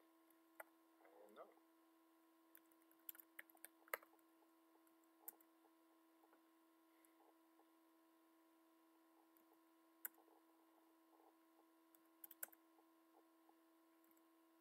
Is it even a hard case for him?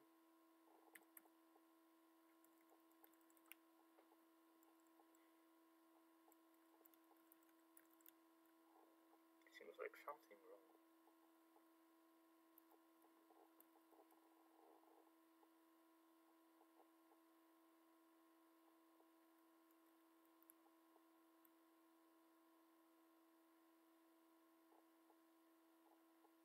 This guy just breathes through it. Like, there's nothing there.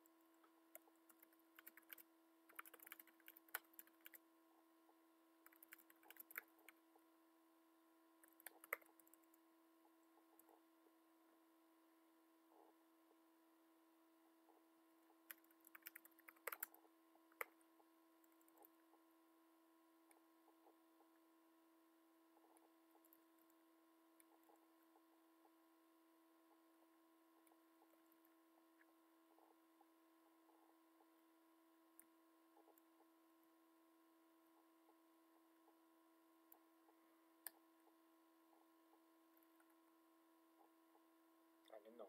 What's even going on? Like, it doesn't seem to compile. Well, it seems to compile, but okay. Some warnings. But still. Oh, I'm. So it. I see.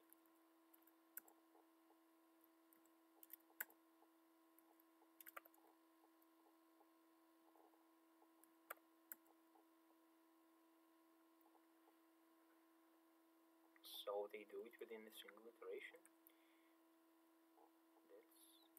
That's interesting. I mean, I don't know how they do that. Maybe it doesn't work.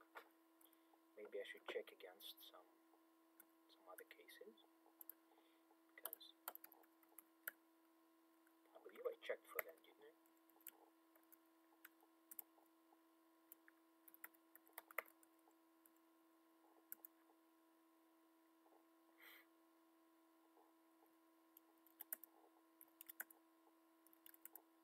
Well, seems fine by me. I don't know.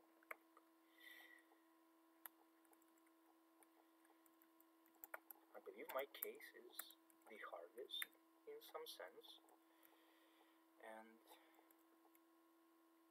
well,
okay, maybe I get it closer to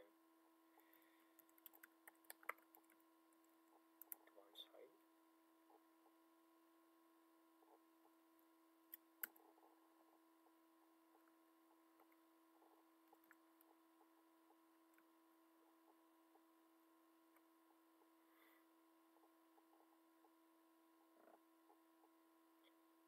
It seems quite notorious to me.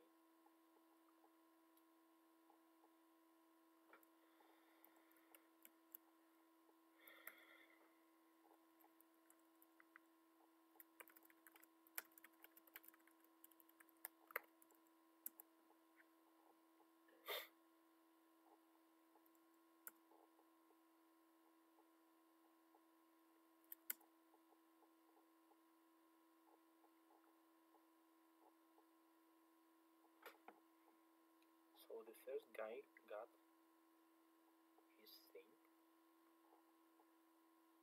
and how exactly did he finish so fast, and what did the other guys do?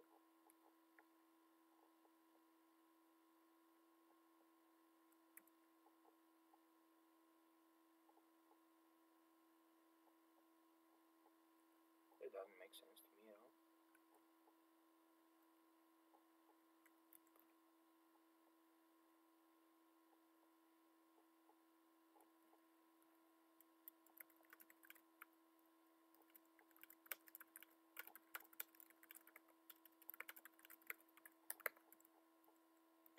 I would probably regret the decision, but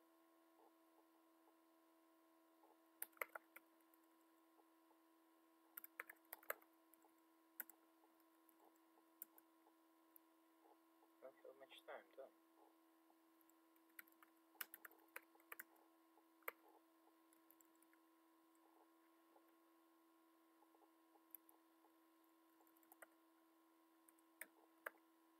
Oh, so they do nothing at all.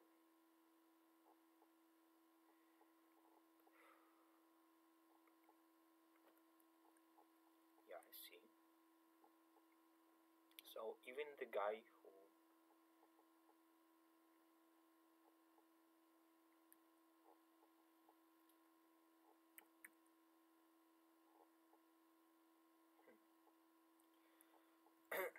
so even the guy who got all the work, he finishes immediately for some reason.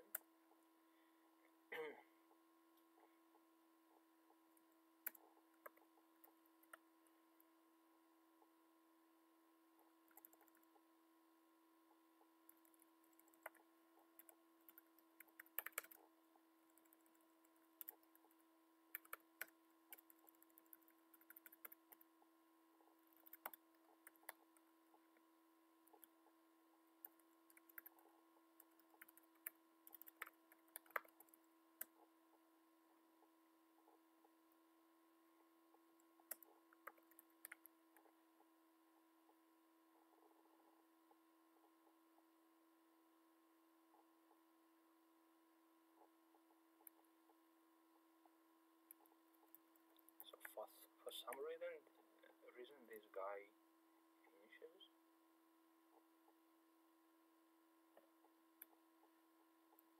Maybe I have a bug here.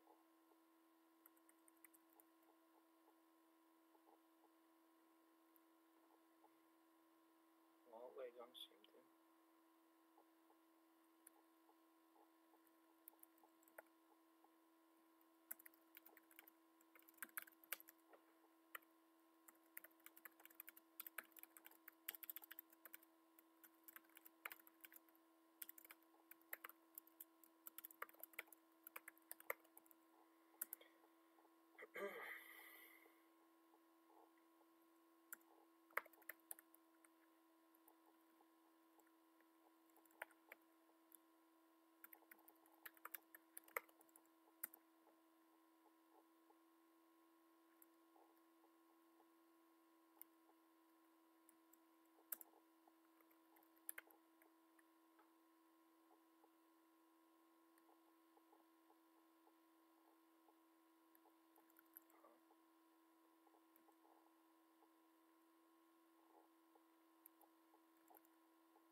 bug again. What? I give up. I don't know. So, do you have anything else to tell us? Okay.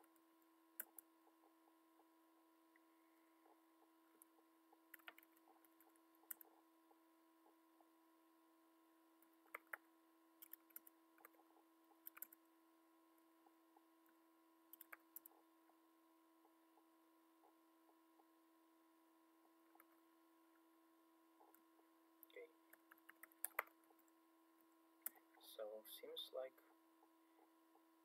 this guy treats this test okay.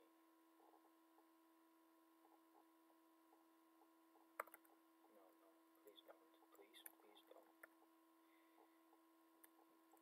Don't try to help me.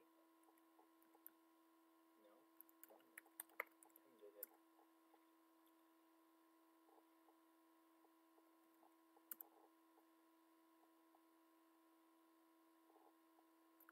No, that's not what I wanted from you. Not sure what is. Okay.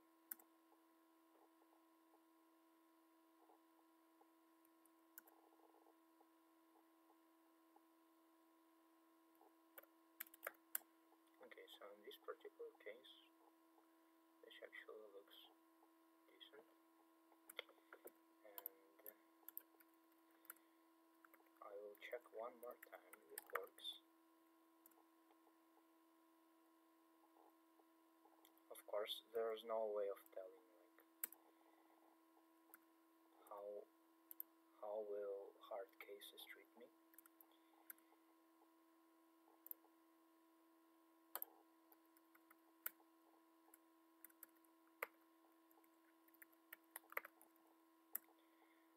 I'll have to shoot in the dark. Okay. So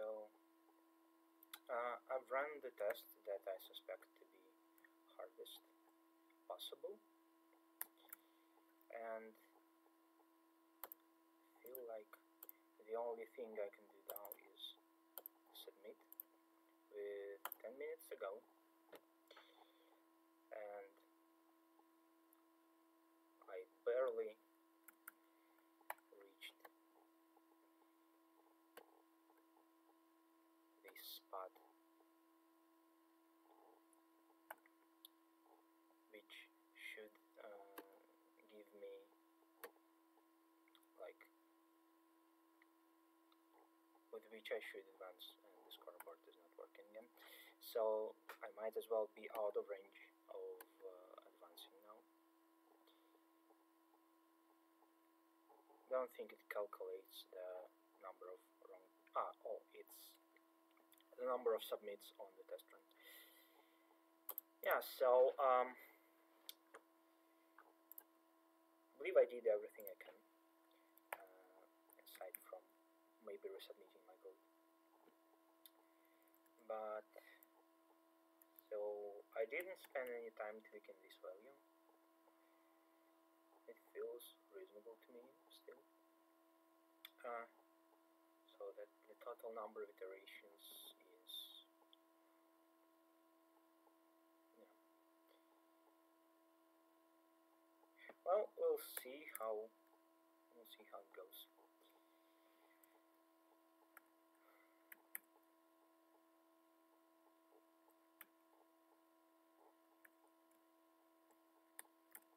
And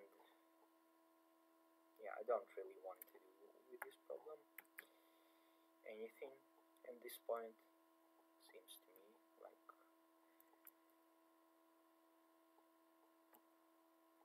if anything, like if my idea should work, then this should work. Don't think there is any problem with coordinating. Don't think the only problem with the overflow I've taken care of.